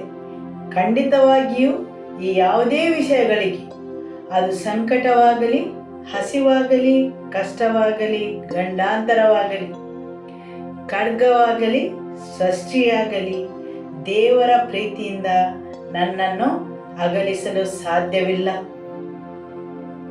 ಹೌದು, ಅದನ್ನು ಪೌಲನು ತನ್ನ ಮನಸ್ಸಲ್ಲಿ ತೆಗೆದುಕೊಂಡ ನಿರ್ಧಾರವಾಗಿದೆ. ಈ ಯಾವುದೇ ವಿಷಯಗಳು ದೇವರ ಜೊತೆ ನನಗಿರುವ ಸಂಬಂಧದ ಮೇಲೆ ಪರಿಣಾಮ ಬೀರುವುದಿಲ್ಲ. ನನ್ನಿಂದ ದೇವರ ಪ್ರೀತಿಯನ್ನು ಕದಿಯಲು ಈ ಯಾವುದೇ ವಿಷಯಗಳಿಗೆ ನಾನು ಶಕ್ತಿಯನ್ನು ನೀಡುವುದಿಲ್ಲ. ಸರಿಯಲ್ಲವೇ? ಇದು ನಿಮ್ಮ ನಿರ್ಧಾರವಾಗಿದೆ. ಯಾವುದೇ ವಿಷಯಗಳಿಗೆ ನಿಮ್ಮಲ್ಲಿದ್ದ ದೇವರ ಪ್ರೀತಿಯನ್ನು ಕದಿಯಲು ಅಧಿಕಾರವನ್ನು ನೀಡುವುದು. ಅದನ್ನು ಕದಿಯಲು ನೀವು ಅಧಿಕಾರವನ್ನು ನೀಡಬೇಕು. ಅದನ್ನೇ ಧ್ಯಾನಿಸುತ್ತಾ, ಅದನ್ನೇ ದೃಷ್ಟಿಸುತ್ತಾ, ಅದಕ್ಕೆ ಪ್ರಾಮುಖ್ಯತೆಯನ್ನು ನೀಡಿ ದೇವರ ಪ್ರೀತಿಗಿಂತ ಅದನ್ನು ಉನ್ನತಕ್ಕೆ ಏರಿಸಿದಾಗ ಅದಕ್ಕೆ ಬಲ ಸಿಗುತ್ತದೆ. ನಿಮ್ಮಲ್ಲಿದ್ದ ದೇವರ ಪ್ರೀತಿಯನ್ನು ಕದಿಯಲು. ಸರಿಯಲ್ಲವೇ? ಆಮೆನ್. ಯಾವಾಗಲೂ ನಿಮ್ಮ ಸುತ್ತಲೂ ನೋಡಿ. ನೀವು ನೋಡುವುದೆಲ್ಲವೂ ಮನವೊಲಿಸುವಂತಹದ್ದಾಗಿದೆ. ನೀವೊಂದು ಜಾಹೀರಾತನ್ನು ನೋಡಿ, ಅದು ಮನವೊಲಿಸುವಂತಹದ್ದಾಗಿದೆ. ಅದರ ಉತ್ಪಾದನೆಯನ್ನು ಖರೀದಿಸುವಂತೆ. ನೀವು ಶಿಕ್ಷಕರನ್ನು ನೋಡಿ, ಅವರು ಮಕ್ಕಳ ಮನವೊಲಿಸುತ್ತಾರೆ. ಒಬ್ಬ ತರಬೇತುದಾರರನ್ನು ನೋಡಿ, ಅವನು ಸಹ ಆ ಮನುಷ್ಯನ ಮನವೊಲಿಸುತ್ತಾನೆ. ಸರಿಯಲ್ಲವೇ? ಪೋಷಕರನ್ನು ನೋಡಿ, ಅವರು ಯಾವಾಗಲೂ ತಮ್ಮ ಮಕ್ಕಳ ಮನವೊಲಿಸುತ್ತಾರೆ. ಒಂದು ಸರಳವಾದ ಉದಾಹರಣೆ. ನೀವು ಚರ್ಚಿನಲ್ಲಿ 1 ಗಂಟೆ ಸುಮ್ಮನೆ ಕುಳಿತರೆ ಐಸ್ ಕ್ರೀಮ್ ಕೊಡಿಸುತ್ತೇನೆ. ಅದೇನದು? ಅದು ಮನವೊಲಿಸುವುದು. ಸರಿಯಲ್ಲವೇ? ನೀವು ಸುಮ್ಮನೆ ಕುಳಿತರೆ, ಗಲಾಟೆ ಮಾಡದಿದ್ದರೆ ಐಸ್ ಕ್ರೀಮ್, ಚಿಪ್ಸ್, ಜ್ಯೂಸು ಯಾವುದಾದರೂ ನೀಡುತ್ತೇನೆ. ಸರಿಯಲ್ಲವೇ? ಅದು ಮಕ್ಕಳ ಮನವೊಲಿಸುವುದು. ಉದ್ಯೋಗದ ಸ್ಥಳದಲ್ಲಿ ಅಧಿಕಾರಿ ಹೇಳುತ್ತಾನೆ, ನೀವು ಇಷ್ಟು ಗುರಿಯನ್ನು ತಲುಪಿದರೆ ನಿಮಗೆ ಬೋನಸ್ ದೊರಕುತ್ತದೆ. ಅದೇನದು? ಅದು ಮನವೊಲಿಸುವುದು. ಸರಿಯಲ್ಲವೇ? ಹೌದು. ಯಾರು ನಿಮ್ಮ ಮನವೊಲಿಸುತ್ತಾರೆ ಮತ್ತು ಯಾಕಾಗಿ ಎಂಬುದು ಮುಖ್ಯವಾಗಿದೆ. ಆಮೆನ್. ಯೋಹೋನ ಅಧ್ಯಾಯ 8 ವಾಕ್ಯ 32. ಇದಲ್ಲದೆ ನೀವು ಸತ್ಯವನ್ನು ತಿಳಿದುಕೊಳ್ಳುವಿರಿ ಮತ್ತು ಸತ್ಯವು ನಿಮ್ಮನ್ನು ಬಿಡುಗಡೆ ಮಾಡುವುದು ಎಂದು ಹೇಳಿದನು. ನೀವು ಸತ್ಯವನ್ನು ತಿಳಿದುಕೊಳ್ಳುವಿರಿ ಮತ್ತು ಸತ್ಯವು ನಿಮ್ಮನ್ನು ಬಿಡುಗಡೆ ಮಾಡುವುದು. ಇಲ್ಲಿ ಸತ್ಯವು ನಿಮ್ಮ ಮನವೊಲಿಸುತ್ತದೆ, ನಿಮಗೆ ರಕ್ಷಣೆಯನ್ನು ನೀಡಲು. ನೀವು ಕೇಳುವ ಸತ್ಯವು ನಿಮಗೆ ಬಿಡುಗಡೆ ನೀಡಲಾರದು. ಹಾಗಿದ್ದರೆ ದೇವರ ವಾಕ್ಯವನ್ನು ಕೇಳಿದವರೆಲ್ಲರೂ ರಕ್ಷಣೆ ಹೊಂದುತ್ತಿದ್ದರು. ಸರಿಯಲ್ಲವೇ? ದೇವರ ವಾಕ್ಯವು ಸತ್ಯವಾಗಿದೆ. ಆದುದರಿಂದ ಯಾರೆಲ್ಲ ಸ್ವಾರ್ಥೆಯನ್ನು ಕೇಳುತ್ತಾರೆ ಅವರೆಲ್ಲರೂ ರಕ್ಷಣೆ ಹೊಂದಬೇಕಿತ್ತು. ಅವರು ರಕ್ಷಣೆ ಹೊಂದಿದ್ದಾರೆಯೇ? ಇಲ್ಲ. ರೋಮಪುರದವರಿಗೆ ಅಧ್ಯಾಯ 1 ವಾಕ್ಯ 16 ಹೇಳುತ್ತದೆ, ಸುವಾರ್ತೆಯ ವಿಷಯದಲ್ಲಿ ನಾವು ನಾಚಿಕೊಳ್ಳುವವನಲ್ಲ. ಆ ಸುವಾರ್ತೆಯು ಮೊದಲು ಯಹೂದ್ಯರಿಗೆ, ಆಮೇಲೆ ಗ್ರೀಕರಿಗೆ, ಅಂತೂ ನಂಬುವರೆಲ್ಲರಿಗೂ ರಕ್ಷಣೆ ಉಂಟು ಮಾಡುವ ದೇವರ ಬಲ ಸ್ವರೂಪವಾಗಿದೆ. ಆಮೆನ್. ಇದು ದೇವರ ಬಲ ಸ್ವರೂಪವಾಗಿದೆ, ನಂಬುವವರೆಲ್ಲರಿಗೂ ರಕ್ಷಣೆ ಉಂಟು ಮಾಡಲು. ಇಲ್ಲಿ ದೇವರ ವಾಕ್ಯವು ನಿಮ್ಮ ಮನವೊಲಿಸಬೇಕು, ನಿಮ್ಮೊಳಗೆ ಕಾರ್ಯನಿರ್ವಹಿಸಬೇಕು. ನಂತರ ಅದು ನಿಮ್ಮ ರಕ್ಷಣೆಗೆ ದೇವರ ಬಲ ಸ್ವರೂಪವಾಗಿದೆ. ಆಮೆನ್. ನೀವು ಕೇಳುವ ದೇವರ ವಾಕ್ಯವು ನಿಮ್ಮೊಳಗೆ, ನಿಮ್ಮ ಹೃದಯದಲ್ಲಿ ಕೆಲಸ ಮಾಡಬೇಕು, ನಿಮ್ಮ ಮನವೊಲಿಸಬೇಕು, ಅದನ್ನು ನಂಬಲು. ಯೇಸು ನಿನಗಾಗಿ ಮರಣವನ್ನು ಅಪ್ಪಿದ್ದಾರೆ. ಆತನು ಸುರಿಸಿದ ರಕ್ತವು ಸಾಕಷ್ಟಾಗಿದೆ ನಿಮ್ಮ ಪಾಪವನ್ನು ತೊಳೆಯಲು, ಮತ್ತು ನೀವು ಪಶ್ಚಾತ್ತಾಪ ಪಟ್ಟರೆ ಆತನು ನಿಮ್ಮನ್ನು ಕ್ಷಮಿಸುತ್ತಾನೆ. ನೀವು ಕೇಳಿದ ದೇವರ ವಾಕ್ಯವು ನಿಮ್ಮೊಳಗೆ ಕೆಲಸ ಮಾಡಿ ನಿಮ್ಮ ಮನವೊಲಿಸುತ್ತದೆ. ಆವಾಗ ನಿಮ್ಮ ಒಳಗೆ ಆ ಮನವೊಲಿಸುವಿಕೆ ಕಾರ್ಯನಿರ್ವಹಿಸಿದಾಗ ಅದು ದೇವರ ಬಲ ಸ್ವರೂಪವಾಗುತ್ತದೆ. ಸರಿಯಲ್ಲವೇ? ಆಮೆನ್. ಅದು ನಿಮ್ಮೊಳಗೆ ದೇವರ ಬಲವಾಗಿ ನಿಮಗೆ ರಕ್ಷಣೆಯನ್ನು ನೀಡುತ್ತದೆ. ಹಾಗಾದರೆ ವೈರಿಯು ಹೇಗೆ ಜನರ ಜೀವನದ ಜೊತೆ ಚೆಲ್ಲಾಟವಾಡುತ್ತಾನೆ ಅಥವಾ ಅಸ್ತವ್ಯಸ್ತಗೊಳಿಸುತ್ತಾನೆ? ವೈರಿಯು ಹೇಗೆ ಜನರ ವಿಧಿಯನ್ನು, ನಿರ್ದಿಷ್ಟ ಸ್ಥಾನವನ್ನು ಕದಿಯುತ್ತಾನೆ? ವಿಧಿಯನ್ನು ಕದಿಯಲು ಸಾಧ್ಯವೇ? ಸಾಧ್ಯ. ಜನರ ಜೀವನದಲ್ಲಿ ದೇವರ ಉದ್ದೇಶವನ್ನು ಕದಿಯಲು ಸಾಧ್ಯವಿದೆ. ಹಾಗಾದರೆ ವೈರಿಯು ಅದನ್ನು ಹೇಗೆ ಕದಿಯುತ್ತಾನೆ? ನಿಮ್ಮ ಮನವೊಲಿಸುವ ಮೂಲಕ. ಹೌದು, ದೇವರ ವಾಕ್ಯದ ಸತ್ಯವು ಒಬ್ಬ ಮನುಷ್ಯನು ನಂಬುವಂತೆ ಮನವೊಲಿಸುವುದಾದರೆ ಮತ್ತು ಅದು ಆ ಮನುಷ್ಯನ ಜೀವನದಲ್ಲಿ ಬಲವನ್ನು, ಬಿಡುಗಡೆಯನ್ನು ಮಾಡುವುದಾದರೆ ಅವರ ರಕ್ಷಣೆಗೆ. ಅದೇ ರೀತಿ ವೈರಿಯ ಸುಳ್ಳು ಪ್ರಚಾರವು ಆ ಮನುಷ್ಯನ ಮನವೊಲಿಸುತ್ತದೆ. ಅವನು ಅದನ್ನು ನಂಬುವಂತೆ, ಆ ಸ್ವರಕ್ಕೆ ಕಿವಿ ಕೊಡುವಂತೆ. ಹೌದು, ವೈರಿಯ ಯೋಜನೆಗಳನ್ನು, ಕಾರ್ಯಕ್ರಮಗಳನ್ನು ನಂಬುವಂತೆ. ಸರಿಯಲ್ಲವೇ?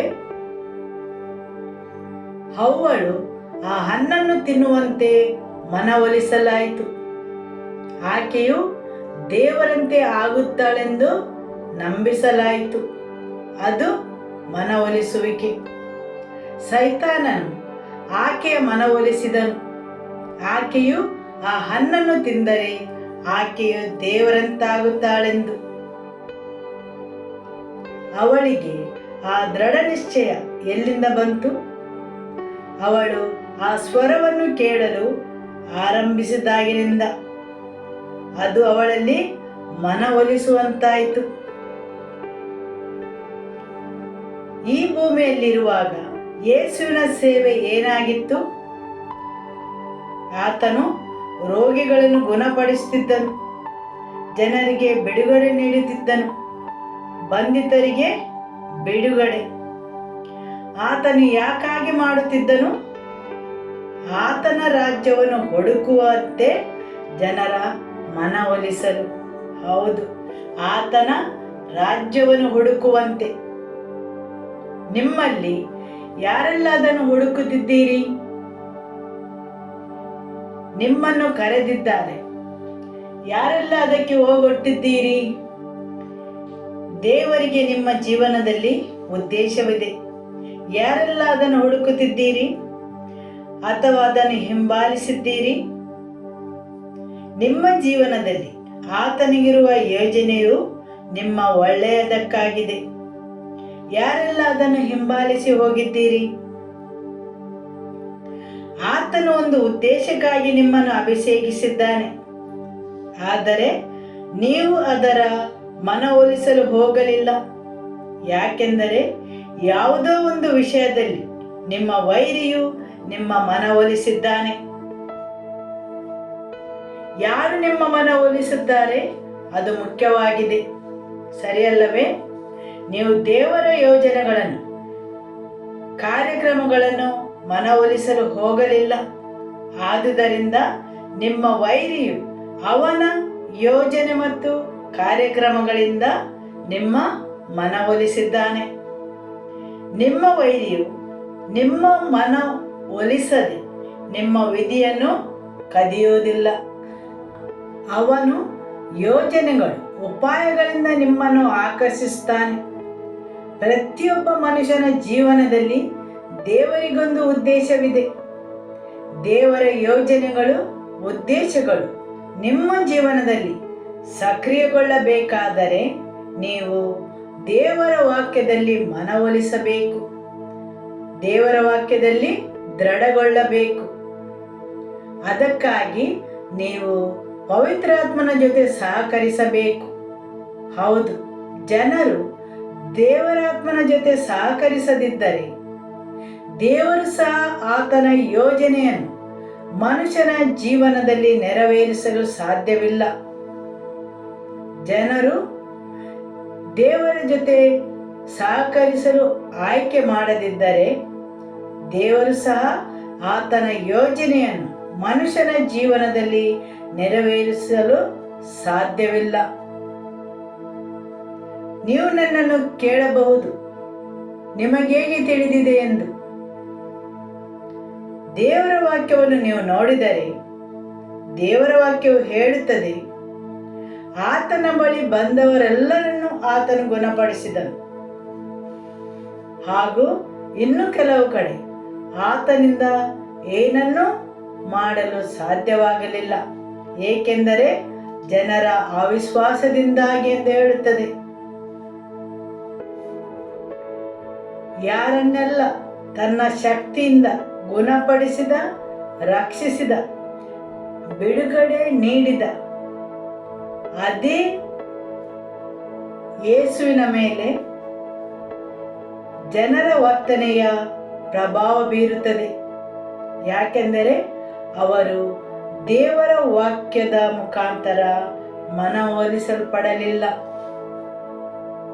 ಪಾರ್ಶ್ವವಾಯುಗೆ ಒಳಪಟ್ಟ ಮನುಷ್ಯನನ್ನು ಮನೆಯ ಸೂರ್ಯನ ಮುಖಾಂತರ ಕೆಳಗಿಳಿಸಿದವನು ಗುಣ ಹೊಂದಿದನು. ಯಾಕೆಂದರೆ ಅವನ ಜೊತೆ ಇದ್ದ ಜನರು ಅವನ ಮನವೊಲಿಸಿದ್ದರು. ಅವರು ಯೇಸುವಿನ ವಾಕ್ಯವನ್ನು ದೃಢವಾಗಿ ನಂಬಿದ್ದರು. ನಾವು ಹೀಗೆ ಮಾಡಿದರೆ ಆತನು ಏನನ್ನಾದರೂ ಮಾಡುತ್ತಾನೆಂದು. ದೇವರ ವಾಕ್ಯವು ನಿಮ್ಮ ಮನವೊಲಿಸುತ್ತದೆ. ವೈದ್ಯನ ರಿಪೋರ್ಟನ್ನು ನಾವು ದೃಢವಾಗಿ ನಂಬುತ್ತೇವೆ, ಆದರೆ ದೇವರ ವಾಕ್ಯವು ಹೇಳಿದ್ದನ್ನು ನಾವು ನಮ್ಮ ಮನಸ್ಸಲ್ಲಿ ವಿಚಾರ ಮಾಡುತ್ತೇವೆ, ಚರ್ಚಿಸುತ್ತೇವೆ. ಜನರು ಹೇಳಿದ್ದನ್ನು ನಾವು ಬೇಗನೆ ಸ್ವೀಕರಿಸುತ್ತೇವೆ. ದೇವರ ವಾಕ್ಯ ಹೇಳುವುದು ಸ್ವೀಕರಿಸುವ ಬದಲು ಅದು ನಮ್ಮ ತಲೆಯ ಮೇಲೆ ತೂಗಾಡುತ್ತಿರುತ್ತದೆ, ಸರಿಯಲ್ಲವೇ? ದೇವರ ವಾಕ್ಯವು ನಮ್ಮ ಮನವೊಲಿಸಲು ಕೆಲವೊಮ್ಮೆ ತುಂಬಾ ಸಮಯ ತೆಗೆದುಕೊಳ್ಳುತ್ತದೆ, ಆದರೆ ಜನರ ಮಾತು ಬಹುಬೇಗನೆ ನಮ್ಮ ಮನವೊಲಿಸುತ್ತದೆ ಮತ್ತು ನಮ್ಮನ್ನು ದೃಢಪಡಿಸುತ್ತದೆ. ಇಸ್ರಾಯೇಲರು ಬಾಬಿಲೋನಿನಲ್ಲಿರುವಾಗ ಬಾಬಿಲೋನಿಯರು ಅವರ ಹೆಸರನ್ನು ಬದಲಾಯಿಸಲು, ಅವರ ವಸ್ತ್ರಗಳ ವಿನ್ಯಾಸ, ಅವರ ಆಹಾರ ಪದ್ಧತಿಯ ಮೇಲೆ ಪ್ರಭಾವ ಬೀರಿದರು. ದಾನಿಯೇಲನನ್ನು ಸೇರಿ ಹಾಗೂ ಅವನ ಜೊತೆ ಇರುವ ಎಲ್ಲಾ ಜನರು, ಬಾಬಿಲೋನಿಯರು ಅವರಿಗೆ ಬೇರೆ ಬೇರೆ ಹೆಸರನ್ನು ನೀಡಿದರು. ಅವರ ಆಹಾರವನ್ನು ತಿನ್ನುವಂತೆ ಮಾಡಿದರು, ಅವರ ವಸ್ತ್ರಗಳನ್ನು ಧರಿಸುವಂತೆ ಮಾಡಿದರು, ಅವರ ಗುರುತನ್ನೇ ಬದಲಾಯಿಸಿದರು. ಹೌದು, ಇದು ನಿಮ್ಮ ವೈರಿಯ ಉದ್ದೇಶವಾಗಿದೆ. ನಿಮ್ಮಲ್ಲಿ ಸಂಪೂರ್ಣವಾಗಿ ಬದಲಾವಣೆಯನ್ನು ತರುವುದು ನಿಮ್ಮ ಗುರುತನ್ನು, ನಿಮ್ಮ ಮೆಚ್ಚುವಿಕೆಯನ್ನು ಮಾತ್ರವಲ್ಲ, ನಿಮ್ಮ ಬಟ್ಟೆ ಬರೆಗಳನ್ನು ಸಹ. ಸ್ರೋತದ ಬಟ್ಟೆಯ ಬದಲು ದುಃಖ, ಸರಿಯಲ್ಲವೇ? ಹೇಗೆ ಬಾಬಿಲೋನಿಯರು ಅವರ ವಸ್ತ್ರ ವಿನ್ಯಾಸಗಳನ್ನು ಬದಲಾಯಿಸಿದರು, ಅದೇ ರೀತಿ ನಿಮ್ಮ ವೈರಿಯು ನಿಮ್ಮನ್ನು ಹೊರೆಯಿಂದ ತುಂಬಿಸುತ್ತಾನೆ. ದುಃಖ, ದೂರು, ನಿರಾಶೆ, ನಿರುತ್ಸಾಹ ಮುಂತಾದವುಗಳಿಂದ. ಸೈತಾನನು ಯೇಸುವಿನ ಬಳಿ ಬಂದು ಏನನ್ನು ಮಾಡಿದ? ಅವನು ಯೇಸುವಿನ ಮನವೊಲಿಸಲು ಪ್ರಯತ್ನಿಸಿದ, ಸಿಲುಬೆಯ ಮರಣವನ್ನು ತಪ್ಪಿಸಲು, ಸರಿಯಲ್ಲವೇ? ಯೇಸುವಿಗೆ ಹೇಳುತ್ತಾನೆ, ನಿನಗೆ ಸುಲಭವಾದ ದಾರಿಯನ್ನು ತೋರಿಸುತ್ತೇನೆ. ನೀನು ನನಗೆ ನಮಸ್ಕರಿಸಿದರೆ ನೀನು ಸಿಲುಬೆಯನ್ನು ತಪ್ಪಿಸಬಹುದು. ಆಮೆನ್. 2 ಪೂರ್ವಕಾಲ ವೃತ್ತಾಂತ ಅಧ್ಯಾಯ 18 ವಾಕ್ಯ 2ರಲ್ಲಿ ನೋಡಿದರೆ, ಅರಸನಾದ ಅಹಾಬನು ಅರಸನಾದ ಯೆಹೋಷಾಫಾಟನಿಗೆ ಒಂದು ಅದ್ಧೂರಿಯ ಔತಣವನ್ನು ಏರ್ಪಡಿಸುತ್ತಾನೆ. ಈ ಔತಣವನ್ನು ನೀಡಿ ಆದ ಮೇಲೆ ಅವನು ಅವನ ಸೈನಿಕರು ಅಹಾಬನ ಜೊತೆ ರಾಮೋತ್ ಗಿಲ್ಯಾದಿಗೆ ಯುದ್ಧಕ್ಕೆ ಬರಬೇಕೆಂದು ಪ್ರೇರೇಪಿಸುತ್ತಾನೆ, ಮನವೊಲಿಸುತ್ತಾನೆ. ಆಗ ಅರಸನಾದ ಯೆಹೋಷಾಫಾಟನು ಹೇಳುತ್ತಾನೆ, ನನ್ನ ಸೈನ್ಯವು ನಿನ್ನ ಸೈನ್ಯವಾಗಿದೆ, ನೀನು ಅದನ್ನು ಉಪಯೋಗಿಸಬಹುದೆಂದು. ಆದರೆ ದೇವರ ಪ್ರವಾದಿಯ ಆಲೋಚನೆಯನ್ನು ಕೇಳಿದ ಮೇಲೆ ಅರಸನಾದ ಯೆಹೋಷಾಫಾಟನಿಗೆ ತನ್ನ ತಪ್ಪಿನ ಅರಿವಾಗುತ್ತದೆ, ಸರಿಯಲ್ಲವೇ? ದೇವರ ಉದ್ದೇಶಕ್ಕೆ ವಿರುದ್ಧವಾಗಿ ಜನರು ನಿಮ್ಮ ಮನವೊಲಿಸಬಹುದು. ಹೌದು, ದೇವರ ಯೋಜನೆಗಳಿಗೆ ವಿರುದ್ಧವಾಗಿ ವೈರಿಯು ಜನರು ನಿಮ್ಮ ಮನವೊಲಿಸಬಹುದು. ಆಮೆನ್. ಅಪೊಸ್ತಲ ಕೃತ್ಯ ಅಧ್ಯಾಯ 13 ವಾಕ್ಯ 43. ಸಭೆಯು ಮುಗಿದ ತರುವಾಯ ಯೆಹೂದ್ಯರಲ್ಲಿ ದೈವಭಕ್ತರಾಗಿದ್ದ ಯೆಹೂದ್ಯ ಮತಾವಲಂಬಿಗಳಲ್ಲಿ ಅನೇಕರು ಪೌಲ ಮತ್ತು ಬಾರ್ನಬನನ್ನು ಹಿಂಬಾಲಿಸಿದರು. ಇವರು ಅವರ ಸಂಗಡ ಮಾತನಾಡಿ ದೇವರ ಕೃಪಾಶ್ರಯದಲ್ಲಿ ನೆಲೆಗೊಂಡಿರಬೇಕೆಂದು ಅವರನ್ನು ಪ್ರೋತ್ಸಾಹಪಡಿಸಿದರು. ಹೌದು, ಪೌಲನು ಇಲ್ಲಿ ಬೇರೆ ಮತಾವಲಂಬಿಗಳನ್ನು ದೇವರ ಕೃಪಾಶ್ರಯದಲ್ಲಿ ನೆಲೆಗೊಂಡಿರಬೇಕೆಂದು ಪ್ರೋತ್ಸಾಹಪಡಿಸಿದನು. ಅಪೊಸ್ತಲರ ಕೃತ್ಯ ಅಧ್ಯಾಯ 14 ವಾಕ್ಯ 19. ತರುವಾಯ ಅಂತಿಯೋಕದಿಂದಲೂ ಇಕೋನ್ಯದಿಂದಲೂ ಯೆಹೂದ್ಯರು ಬಂದು ಜನರನ್ನು ಪ್ರೇರೇಪಿಸಿ ಪೌಲನನ್ನು ಕೊಲ್ಲುವುದಕ್ಕೆ ಕಲ್ಲೆಸೆದರು. ಅವನು ಸತ್ತನೆಂದು ಭಾವಿಸಿ ಊರ ಹೊರಗೆ ಅವನನ್ನು ಎಳೆದು ಹಾಕಿದರು. ಹೌದು, ಇಲ್ಲಿ ಅಂತಿಯೋಕ್ಯದಿಂದಲೂ ಇಕೋನ್ಯದಿಂದಲೂ ಬಂದ ಯೆಹೂದ್ಯರು ಅಲ್ಲಿ ಜನರನ್ನು ತಪ್ಪಾಗಿ ಪ್ರೇರೇಪಿಸಿ ಪೌಲನಿಗೆ ಕಲ್ಲೆಸೆಯುವಂತೆ ಮಾಡಿದರು.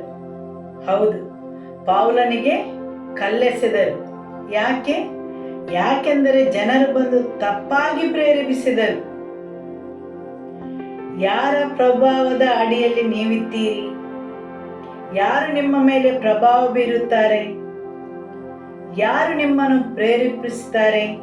ಅದು ಮುಖ್ಯವಾಗಿದೆ. ಅಪೊಸ್ತಲರ ಕೃತ್ಯ ಅಧ್ಯಾಯ 18 ವಾಕ್ಯ 4.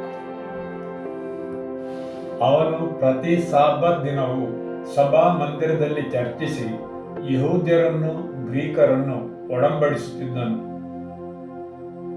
2 ತಿಮೋಥೆಯ ಅಧ್ಯಾಯ 1 ವಾಕ್ಯ 12. ಅದರ ನಿಮಿತ್ತದಿಂದಲೇ ಈ ಕಷ್ಟಗಳನ್ನು ಅನುಭವಿಸುತ್ತಾ ಇದ್ದೇನೆ. ಆದರೂ ನಾನು ನಾಚಿಕೆ ಪಡುವುದಿಲ್ಲ.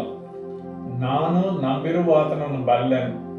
ಆತನು ನನಗೆ ಒಪ್ಪಿಸಿಕೊಟ್ಟಿರುವುದನ್ನು ಆತನು ಆ ದಿನದವರೆಗೆ ಕಾಪಾಡುವುದಕ್ಕೆ ಶಕ್ತನಾಗಿದ್ದಾನೆಂದು ದೃಢವಾಗಿ ನಂಬಿದ್ದೇನೆ. ಇಲ್ಲಿ ಪೌಲನು ಹೇಳುತ್ತಾನೆ, ಅದರ ನಿಮಿತ್ತದಿಂದಲೇ ಈ ಕಷ್ಟಗಳನ್ನು ಅನುಭವಿಸುತ್ತಾ ಇದ್ದೇನೆ. ಆದರೂ ನಾನು ನಾಚಿಕೆ ಪಡುವುದಿಲ್ಲ. ನಾನು ನಂಬಿರುವಾತನನ್ನು ಬಲ್ಲೆನು. ಆತನು ನನಗೆ ಒಪ್ಪಿಸಿಕೊಟ್ಟಿರುವುದನ್ನು ಆತನು ಆ ದಿನದವರೆಗೆ ಕಾಪಾಡುವುದಕ್ಕೆ ಶಕ್ತನಾಗಿದ್ದಾನೆಂದು ದೃಢವಾಗಿ ನಂಬಿದ್ದೇನೆ. ಹಾಲೆಲೂಯ. ಪೌಲನು ಹೇಳುತ್ತಾನೆ, ನನಗೆ ದೃಢವಾದ ನಂಬಿಕೆ ಇದೆ. ನಾನು ಏನೆಲ್ಲ ಆತನಿಗೆ ಒಪ್ಪಿಸಿದ್ದೇನೆ ಅದನ್ನು ಕಾಪಾಡಲು ಆತನು ಶಕ್ತನಾಗಿದ್ದಾನೆಂದು.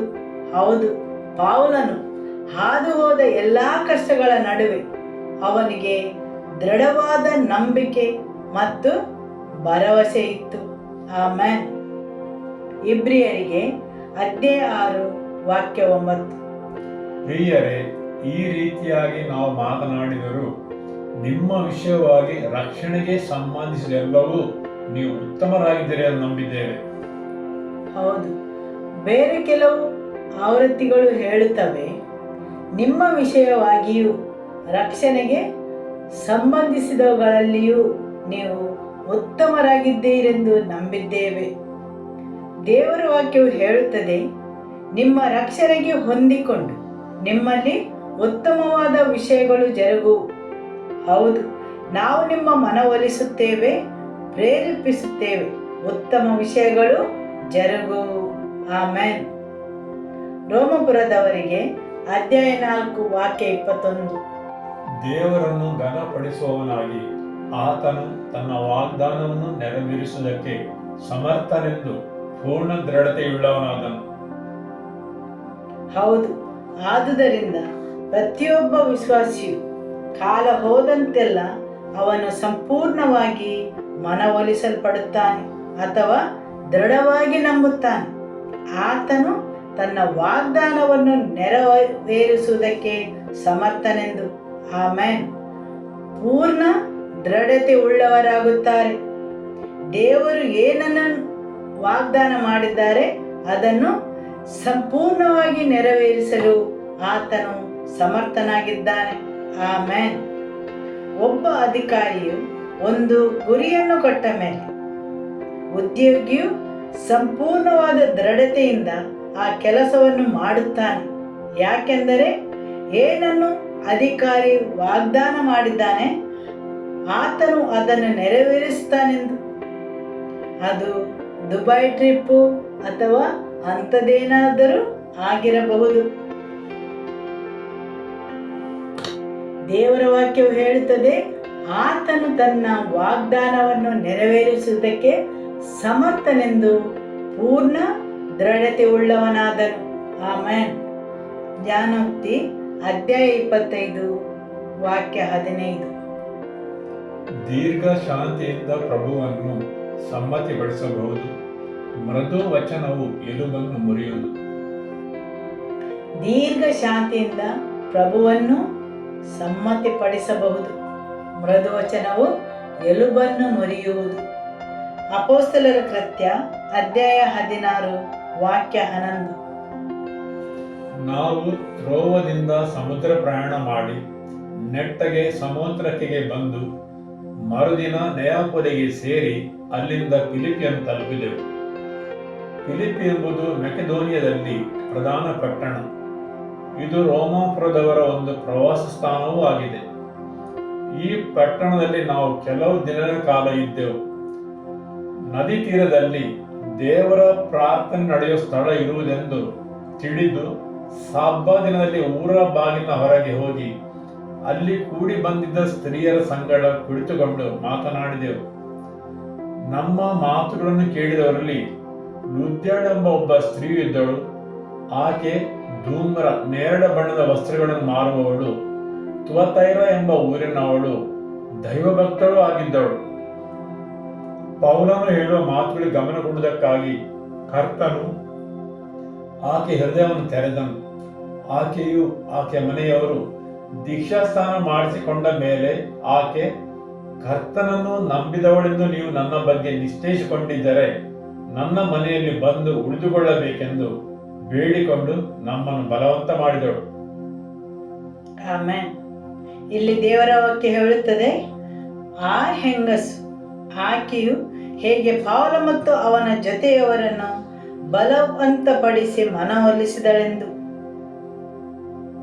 ಆಕೆಯ ಮನೆಯಲ್ಲಿ ಬಂದು ಉಳಿದುಕೊಳ್ಳಬೇಕೆಂದು ಅವರಿಗೆ ಆ ಯೋಜನೆ ಇಲ್ಲವಾದರೂ ಆಕೆ ಹೇಳುತ್ತಾಳೆ, ಕರ್ತನನ್ನು ನಂಬಿದವಳೆಂದು ನೀವು ನನ್ನ ಬಗ್ಗೆ ನಿಶ್ಚಯಿಸಿಕೊಂಡಿದ್ದರೆ ಬಂದು ಉಳಿದುಕೊಳ್ಳಿ ಎಂದು. ಆಮೇನ್. ಲೂಕ ಅಧ್ಯಾಯ 16 ವಾಕ್ಯ 31. ಅಬ್ರಹಾಮನು ಅವನಿಗೆ, ಅವರು ಮೋಶೆಯ ಮಾತನ್ನು ಪ್ರವಾದಿಗಳ ಮಾತನ್ನು ಕೇಳದಿದ್ದರೆ ಸತ್ತು ಹೋಗಿದವನೊಬ್ಬನು ಜೀವಿತನಾಗೆದ್ದರೂ ಅವರು ಒಪ್ಪುವುದಿಲ್ಲ ಎಂದು ಹೇಳಿದನು. ಇಲ್ಲಿ ದೇವರ ವಾಕ್ಯ ಹೇಳುತ್ತದೆ, ಕೆಲವು ಜನರು ಎಂದಿಗೂ ಒಪ್ಪುವುದಿಲ್ಲ, ಯಾವ ಪ್ರೇರಣೆಗೂ ಒಳಪಡುವುದಿಲ್ಲ. ಹೌದು, ಅಂಥ ಜನರು ಇದ್ದಾರೆ. ಸತ್ತು ಹೋಗಿದ್ದವನೊಬ್ಬನು ಜೀವಿತನಾಗಿ ಎದ್ದರೂ ಅವರು ಒಪ್ಪುವುದಿಲ್ಲ. ಆ ವರ್ಗದ ಜನರು ಇದ್ದಾರೆ. ಅವರನ್ನು ಎಂದಿಗೂ ಮನವೊಲಿಸಲು ಆಗುವುದಿಲ್ಲ.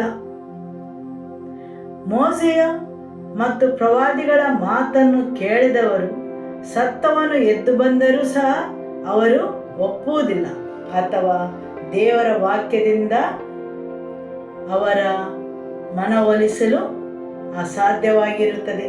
ಸರಿಯಲ್ಲವೇ? ಹೌದು.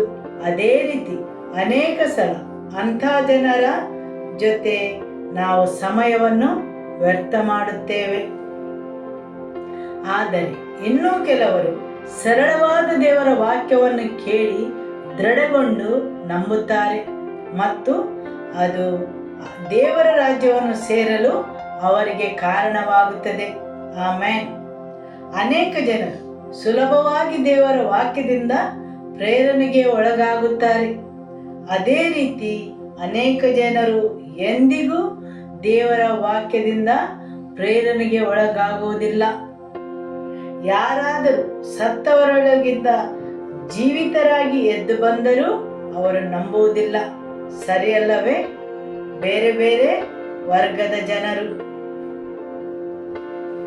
ದೇವರ ಪ್ರೀತಿಯು ಯೇಸು ಶಿಲುಬೆಯ ಮರಣವನ್ನು ಅನುಭವಿಸುವಂತೆ ಮನವೊಲಿಸಿತು, ಪ್ರೇರೇಪಿಸಿತು ಮತ್ತು ಅದು ಯೋಗ್ಯವಾದದ್ದು, ಅಮೂಲ್ಯವಾದದ್ದೆಂದು ಆತನು ಭಾವಿಸಿದನು. ಆತನು ತನ್ನದೇ ಮನವೊಲಿಸಿದನು, ಅದು ಯೋಗ್ಯವಾದದ್ದೆಂದು. ಮನುಷ್ಯನು ಪಾಪಿ ಹಾಗೂ ದುಷ್ಟನಾದರೂ ದೇವರು ತನ್ನನ್ನೇ ಮನವೊಲಿಸಿದರು, ಅದು ಯೋಗ್ಯವಾದದೆಂದು. ಮನುಷ್ಯನು ತನ್ನ ಪ್ರತಿಯೊಂದು ಕಾರ್ಯವು ದುಷ್ಟತನದಿಂದ ತುಂಬಿದ್ದರೂ ದೇವರು ತನ್ನಲ್ಲಿಯೇ ಪ್ರೇರಣೆಗೆ ಒಳಪಟ್ಟು ನನ್ನಾತ್ಮವು ಅವರನ್ನು ಬದಲಾಯಿಸಬಹುದು, ಅವರಲ್ಲಿ ಒಂದು ಹೊಸ ಹೃದಯವನ್ನು ಸೃಷ್ಟಿಸಬಹುದು. ನಾನು ಅವನನ್ನು ಪರಿವರ್ತಿಸುತ್ತೇನೆ, ನಾನು ಅವನಿಗೊಂದು ಹೊಸ ಹೃದಯ ಮತ್ತು ಹೊಸ ಆತ್ಮವನ್ನು ನೀಡುತ್ತೇನೆ. ಆತನ ಮನವೊಲಿಸುವಿಕೆಯು ತನ್ನನ್ನೇ ಕಲ್ವಾರಿಯಲ್ಲಿ ಶಿಲುಬೆಯ ಮರಣಕ್ಕೆ ಒಪ್ಪಿಸಿದನು. ಆಮೇನ್. ಹಾಗೂ ಆತನ ಪ್ರೇರಣೆಯಿಂದಾಗಿ ಮರಣವು ಆತನನ್ನು ಹಿಡಿದಿಟ್ಟುಕೊಳ್ಳಲು ಶಕ್ತವಾಗಲಿಲ್ಲ. ಆತನು ಮರಣದ ಬಂಧನಕ್ಕೆ ಒಳಪಡಲಿಲ್ಲ. ಆದುದರಿಂದ ಆತನು ತನ್ನ ಜೀವವನ್ನು ಧರ್ಮಾರ್ಥವಾಗಿ ನೀಡಿದನು. ಆತನು ಪೂರ್ಣವಾಗಿ ಮನವೊಲಿಸಲ್ಪಟ್ಟಿದ್ದರಿಂದ ಮರಣವು ಆತನನ್ನು ಹಿಡಿದಿಟ್ಟುಕೊಳ್ಳಲು ಸೋತಿತು. ಆಮೇನ್. ಆತನು ಜಯಗಳಿಸಿದ ಕೊನೆಯ ವೈರಿಯು ಮರಣವಾಗಿತ್ತು, ಯಾಕೆಂದರೆ ಆತನು ಸಂಪೂರ್ಣವಾಗಿ ಮನವೊಲಿಸಲ್ಪಟ್ಟಿದ್ದರಿಂದ ಮರಣವು ಅವನನ್ನು ಅಧೀನದಲ್ಲಿಡಲು ಸೋತಿತು. ಆಮೇನ್. ಆತನು ಅದರ ಮೇಲೆ ಜಯಶಾಲಿಯಾದನು. ಹಾಲೆಲೂಯ. ಅದು ಆತನು ತನ್ನ ಜೀವವನ್ನು ಕೊಡುವಂತೆ ಮಾಡಿತು. ಈಗ ಯಾರಾದರೂ ದೇವರ ಯಾವುದೇ ವಾಗ್ದಾನವನ್ನು ಸ್ವೀಕರಿಸಬೇಕಾದರೆ ಆ ಸಂಬಂಧಿಸಿದ ವಿಷಯದಲ್ಲಿ ದೇವರ ವಾಕ್ಯವು ಆತನಲ್ಲಿ ಕಾರ್ಯವನ್ನು ಮಾಡಬೇಕು, ಆತನನ್ನು ದೃಢಪಡಿಸಬೇಕು, ಆತನೊಳಗೆ ಮನವರಿಕೆಯಾಗಬೇಕು. ಹಾಗೆ ಆಗದೇ ಇದ್ದರೆ ದೇವರಿಗೆ ಆ ಮನುಷ್ಯನ ವಿಷಯದಲ್ಲಿ ಕಾರ್ಯ ಮಾಡಲು ಅಸಾಧ್ಯವಾಗುತ್ತದೆ. ದೇವರಿಗೆ ಮಾಡುವ ಮನಸ್ಸಿದ್ದರೂ ಆತನು ಸಮರ್ಥನಾದರೂ ಅದು ಅಸಾಧ್ಯವಾಗುತ್ತದೆ. ಮತ್ತಾಯ ಅಧ್ಯಾಯ 15 ವಾಕ್ಯ 29ರಿಂದ. ಯೇಸು ಅಲ್ಲಿಂದ ಹೊರಟು ಗಲಿಲಾಯ ಸಮುದ್ರದ ಬಳಿಗೆ ಬಂದನು. ಆಗ ಆತನು ಒಂದು ಬೆಟ್ಟವನ್ನು ಹತ್ತಿ ಕುಳಿತುಕೊಂಡನು.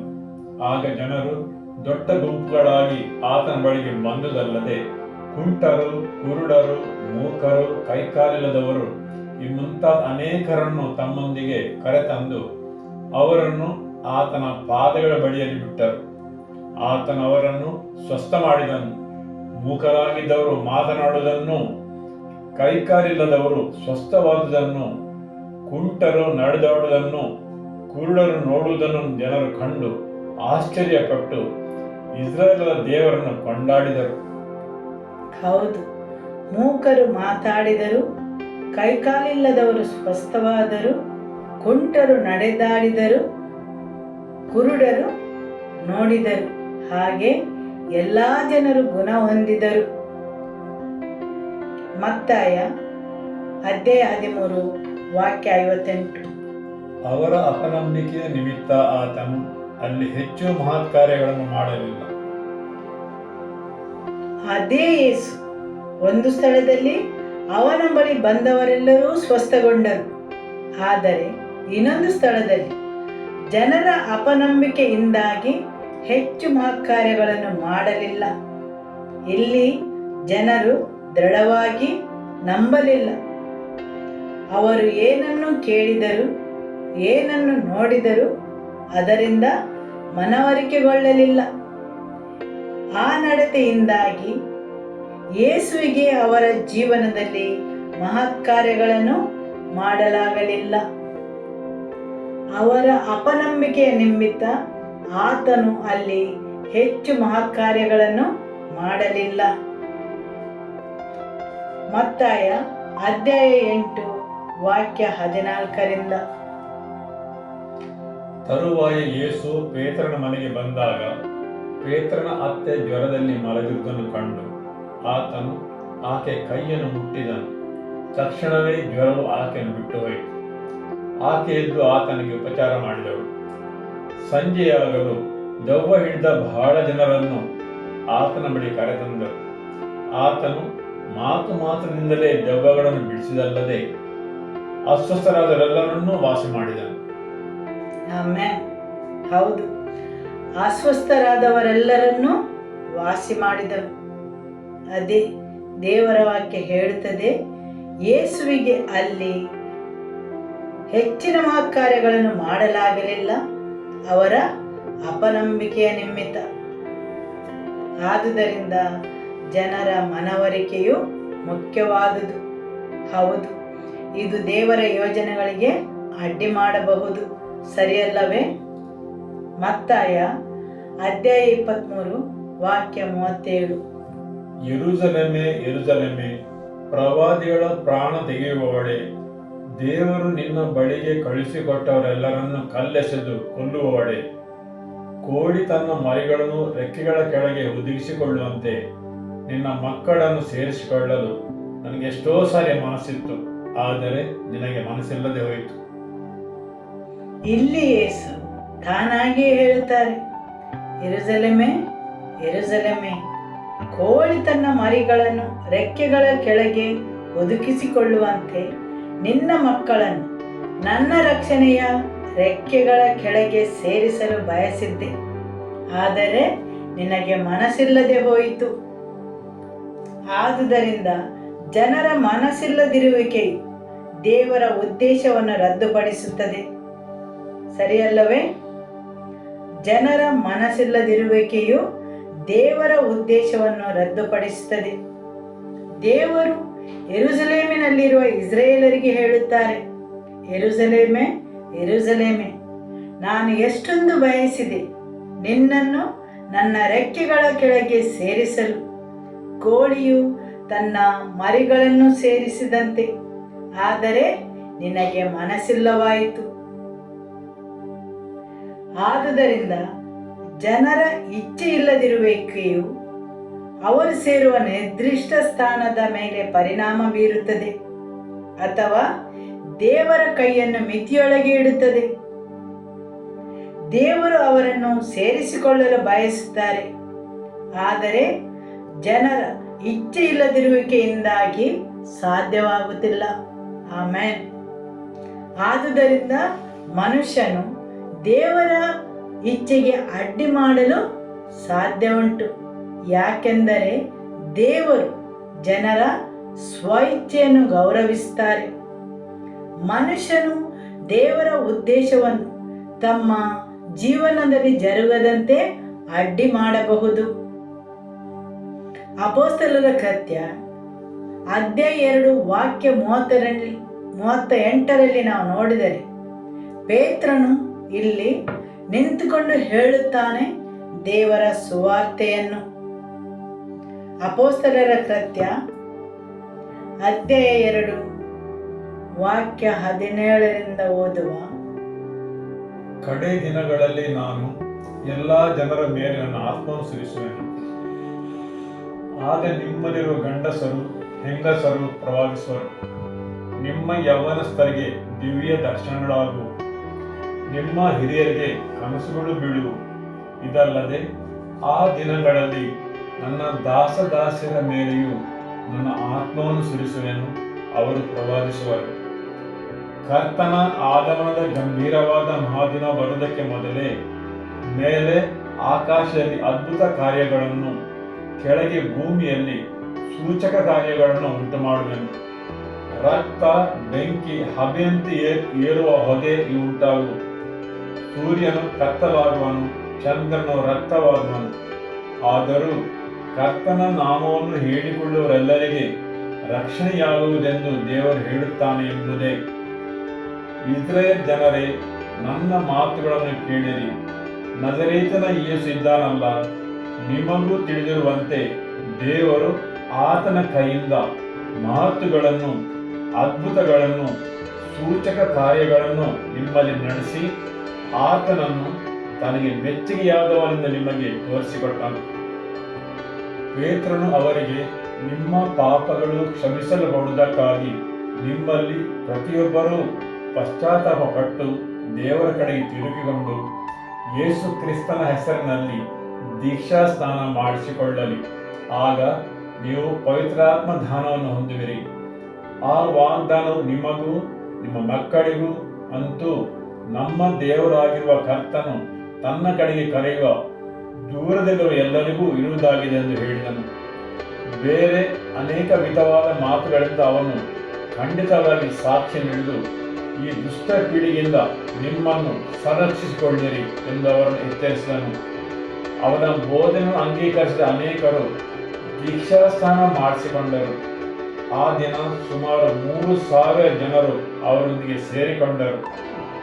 ಅವರು ಅಪೊಸ್ತಲರ ಬೋಧನೆಯಲ್ಲಿಯೂ, ಸಹೋದರರೊಂದಿಗೆ ಅನೋನ್ಯತೆಯಲ್ಲಿಯೂ, ರೊಟ್ಟಿ ಮುರಿಯುವುದರಲ್ಲಿಯೂ, ಪ್ರಾರ್ಥನೆಗಳಲ್ಲಿ ನಿರತರಾಗಿದ್ದರು. ಆಮೆನ್. ಹೌದು, ಯಾರೆಲ್ಲ ಈ ವಾಕ್ಯವನ್ನು ಸ್ವೀಕರಿಸಿದ್ದಾರೆ, ಯಾರೆಲ್ಲ ಆ ವಾಕ್ಯದಿಂದ ಮನವರಿಕೆಗೊಂಡಿದ್ದಾರೆ, ಯಾರೆಲ್ಲ ಮನವೊಲಿಸಲ್ಪಟ್ಟಿದ್ದಾರೆ, ಅವರೆಲ್ಲ ದೀಕ್ಷಾಸ್ನಾನ ಮಾಡಿಸಿಕೊಂಡರು. ಸರಿಯಲ್ಲವೇ? ಪೇತ್ರನು ಎದ್ದು ನಿಂತು ಹೇಳಿದನು, ಯಾರೆಲ್ಲ ಆ ಮಾತಿನಿಂದ ಪ್ರೇರಿತರಾದರು, ಯಾರೆಲ್ಲ ಆ ವಾಕ್ಯವನ್ನು ಸ್ವೀಕರಿಸಿದರು, ಆ ವಾಕ್ಯದ ಮುಖಾಂತರ ಪ್ರೇರಿತರಾದವರು, ದೇವರ ವಾಕ್ಯವು ಹೇಳುತ್ತದೆ ಅವರೆಲ್ಲರೂ ದೀಕ್ಷಾ ಸ್ನಾನ ತೆಗೆದುಕೊಂಡರೆಂದು. ಮತ್ತು ದೇವರ ವಾಕ್ಯವು ಹೇಳುತ್ತದೆ ಸುಮಾರು 3,000 ಜನರು ಅವರೊಡನೆ ಸೇರಿಕೊಂಡರು. ಸರಿಯಲ್ಲವೇ? ಆಮೆನ್.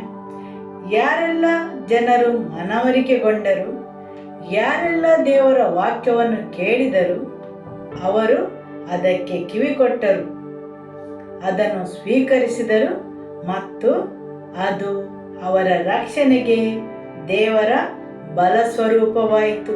ಆಮೆನ್.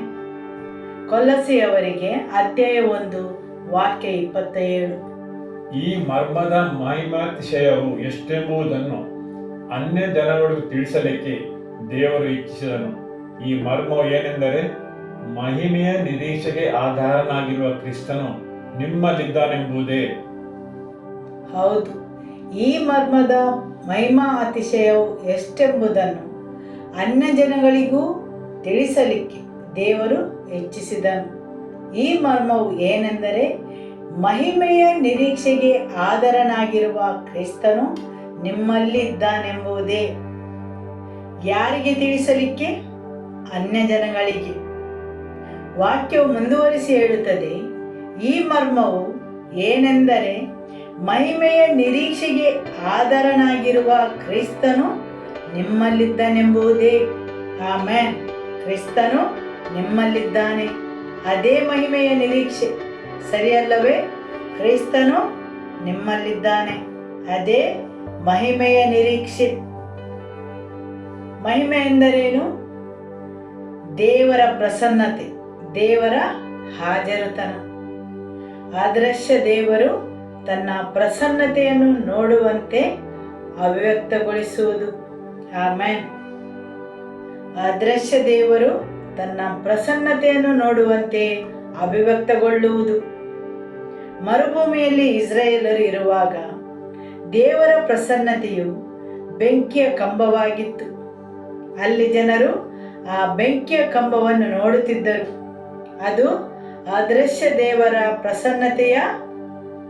ಪ್ರಸನ್ನತೆಯು ಅಭಿವ್ಯಕ್ತಗೊಳ್ಳುವುದು ಮತ್ತು ಹಗಲಿಗೆ ಮೋಡಗಳಂತೆ. ಯಾಕೆಂದರೆ ಜನರು ಅದೃಶ್ಯ ದೇವರನ್ನು ನೋಡಿ ತಿಳಿದುಕೊಳ್ಳಲು, ಸರಿಯಲ್ಲವೇ? ಆಮೆನ್.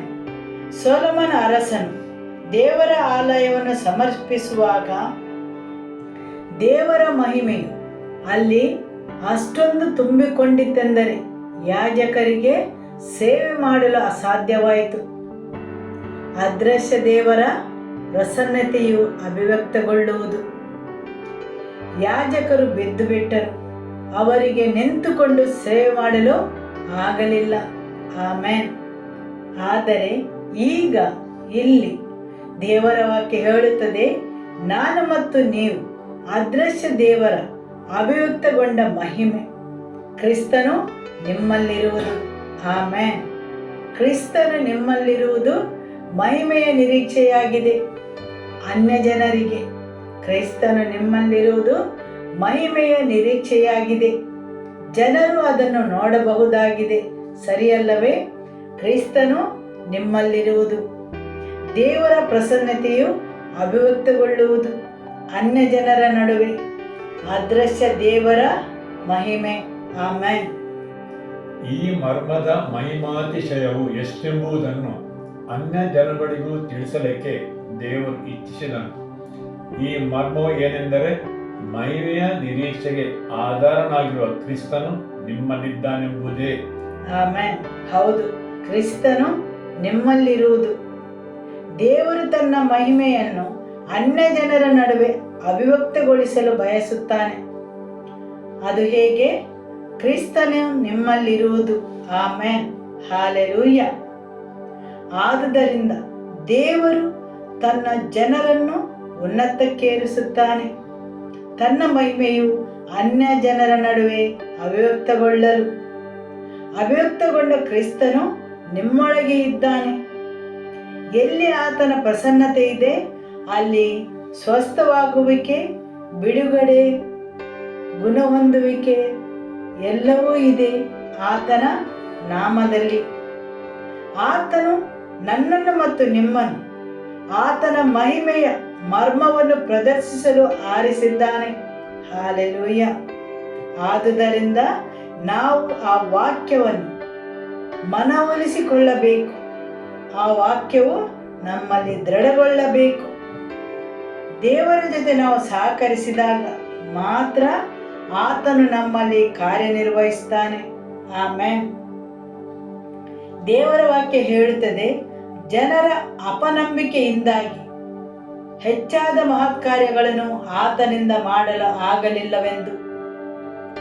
ಅನೇಕ ಸಲ ದೇವರ ವಾಕ್ಯವು ನಮಗೆ ಮನವರಿಕೆಯಾಗದೆ ನಾವು ಅದನ್ನು ಮನವೊಲಿಸಿಕೊಳ್ಳದೆ ಇದ್ದುದರಿಂದ, ಯಾಕೆಂದರೆ ಆ ದೇವರ ವಾಕ್ಯವು ನಮ್ಮಲ್ಲಿ ಜೀವಂತವಾಗಿಲ್ಲವಾದ್ದರಿಂದ ನಾವು ದೇವರ ಶಕ್ತಿಯನ್ನು ಮಿತಿಯಲ್ಲಿಡುತ್ತೇವೆ. ಆಮೇನ್. ದೇವರ ವಾಕ್ಯವು ಹೇಳುತ್ತದೆ, ನಾವು ಬಲದಿಂದ ಬಲಕ್ಕೆ, ಮಹಿಮೆಯಿಂದ ಮಹಿಮೆಗೆ. ಆಮೇನ್. 2 ಕೊರಿಂಥಿಯದವರಿಗೆ ಅಧ್ಯಾಯ 3 ವಾಕ್ಯ 18 ಓದುವ. ನಾವೆಲ್ಲರೂ ಮುಸುಕು ತೆಗೆದಿರುವ ಮುಖದಿಂದ ಕರ್ತನ ಪ್ರಭಾವವನ್ನು ದರ್ಪಣದಲ್ಲಿ ಕಾಣಿಸ್ತದೋ ಎಂಬಂತೆ ದ್ರಷ್ಟುವರಾಗಿದ್ದು, ನಾವೆಲ್ಲರೂ ಕರ್ತನ ದಾನವಾಗಿರುವ ಆತ್ಮದ ಮಹಿಮೆಯಿಂದ ಅಧಿಕ ಮಹಿಮೆಗೆ ಹೋಗುತ್ತಾ ಆ ಮಹಿಮೆಯ ಸಾರೂಪಿ ಉಳ್ಳವರೇ ಆಗುತ್ತೇವೆ. ಇದು ಆತ್ಮನಾಗಿರುವ ಕರ್ತನ ಕಾರ್ಯವೇ ಸರಿ. ಆಮೇನ್. ನಾವೆಲ್ಲರೂ ದೇವರ ಮಹಿಮೆಯ ಸಾರೂಪ್ಯವುಳ್ಳವರಾಗಲು ಕರೆಯಲ್ಪಟ್ಟಿದ್ದೇವೆ. ಆಮೇನ್. ದೇವರ ವಾಕ್ಯವು ಹೇಳುತ್ತದೆ, ನಾವೆಲ್ಲರೂ ಮುಸುಕು ತೆಗೆದಿರುವ ಮುಖದಿಂದ ಕರ್ತನ ಪ್ರಭಾವವನ್ನು ದರ್ಪಣದಲ್ಲಿ ಕಾಣಿಸ್ತದೋ ಎಂಬಂತೆ ದೃಷ್ಟಿಸುವವರಾಗಿದ್ದು, ನಾವೆಲ್ಲರೂ ಕರ್ತನ ದಾನವಾಗಿರುವ ಆತ್ಮದ ಮಹಿಮೆಯಿಂದ ಅಧಿಕ ಮಹಿಮೆಗೆ ಹೋಗುತ್ತಾ ಆ ಮಹಿಮೆಯ ಸ್ವರೂಪವುಳ್ಳವರೇ ಆಗುತ್ತೇವೆ. ಇದು ಆತ್ಮನಾಗಿರುವ ಕರ್ತನ ಕಾರ್ಯವೇ ಸರಿ. ದೇವರಾತ್ಮನು ನಮ್ಮಲ್ಲಿ ಕಾರ್ಯನಿರ್ವಹಿಸುತ್ತಾನೆ. ನಾವು ದಿನದಿಂದ ದಿನಕ್ಕೆ ಆತನ ಮಹಿಮೆಯನ್ನು ನಿರೀಕ್ಷಿಸುವಾಗ. ಆಮೇನ್. ನಾವು ಪವಿತ್ರಾತ್ಮನೊಡನೆ ಸಹಕರಿಸುವಾಗ ನಮ್ಮೊಳಗೆ ಕಾರ್ಯನಿರ್ವಹಿಸಿ ಆತನು ನಮ್ಮನ್ನು ಮಹಿಮೆಯಿಂದ ಮಹಿಮೆಗೆ ಪರಿವರ್ತಿಸುತ್ತಾನೆ. ಒಂದು ಉದ್ದೇಶಕ್ಕಾಗಿ, ಅನ್ಯ ಜನರಿಗೆ ತನ್ನ ಮಹಿಮೆಯನ್ನು ಪ್ರಕಟಿಸಲು. ಆಮೇನ್. ಆತನ ಮಹಿಮೆಯನ್ನು ಅಭಿವ್ಯಕ್ತಗೊಳಿಸಲು. ಆದುದರಿಂದ ನಾವು ಮಹಿಮೆಯಿಂದ ಮಹಿಮೆಗೆ ಪರಿವರ್ತನೆಗೊಳ್ಳಬೇಕು, ಸರಿಯಲ್ಲವೇ? ಆಮೇನ್. ನಾವು ಆತನನ್ನು ನಿರೀಕ್ಷಿಸುವಾಗ ನಾವು ಮಹಿಮೆಯಿಂದ ಮಹಿಮೆಗೆ ಪರಿವರ್ತನೆಗೊಳ್ಳುತ್ತೇವೆ. ಹಾಲೆಲೂಯ. ಪೌಲನು ಹೇಳುತ್ತಾನೆ, ದೇವರ ಪ್ರೀತಿಯಿಂದ ನನ್ನನ್ನು ಅಗಲಿಸುವವನು ಯಾರು? ನಮ್ಮನ್ನು ಪ್ರೀತಿಸಿದಾತನ ಮೂಲಕವಾಗಿ ನಾವು ಎಲ್ಲ ವಿಷಯಗಳಲ್ಲಿಯೂ ಪೂರ್ಣ ಜಯಶಾಲಿಗಳಾಗಿದ್ದೇವೆ. ಆಮೇನ್. ಪವಿತ್ರಾತ್ಮನೇ, ನನ್ನ ಹೃದಯವನ್ನು ಮುಟ್ಟಿರಿ, ನನ್ನೊಳಗೆ ಪರಿವರ್ತನೆಯನ್ನು ತನ್ನಿರಿ. ದೇವರು ಏನನ್ನು ವಾಗ್ದಾನ ಮಾಡಿದ್ದಾರೆ ಅದನ್ನು ಆತನು ಸಂಪೂರ್ಣಗೊಳಿಸಲು ಶಕ್ತನಾಗಿದ್ದಾನೆ. ನನಗೆ ಸಹಾಯ ಮಾಡಿರಿ ಕರ್ತನೆ, ಯೇಸುವಿನ ನಾಮದಲ್ಲಿ. ಯೇಸುವೆ ವಂದನೆ. ದೇವರ ವಾಕ್ಯಗೋಸ್ಕರ ಸ್ತೋತ್ರವನ್ನು ಸಲ್ಲಿಸುವ.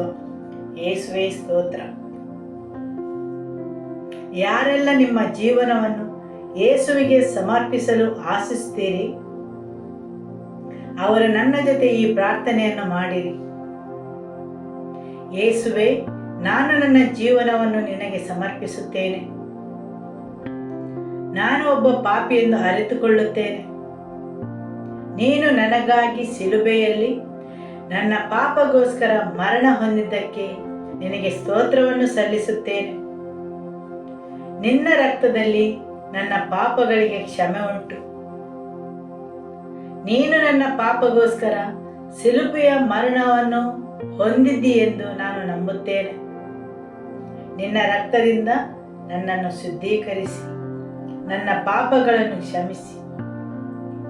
ನಾನು ಪಾಪವನ್ನು, ಲೋಕವನ್ನು, ಸೈತಾನನನ್ನು ತಿರಸ್ಕರಿಸುತ್ತೇನೆ ಯೇಸುವಿನ ನಾಮದಲ್ಲಿ.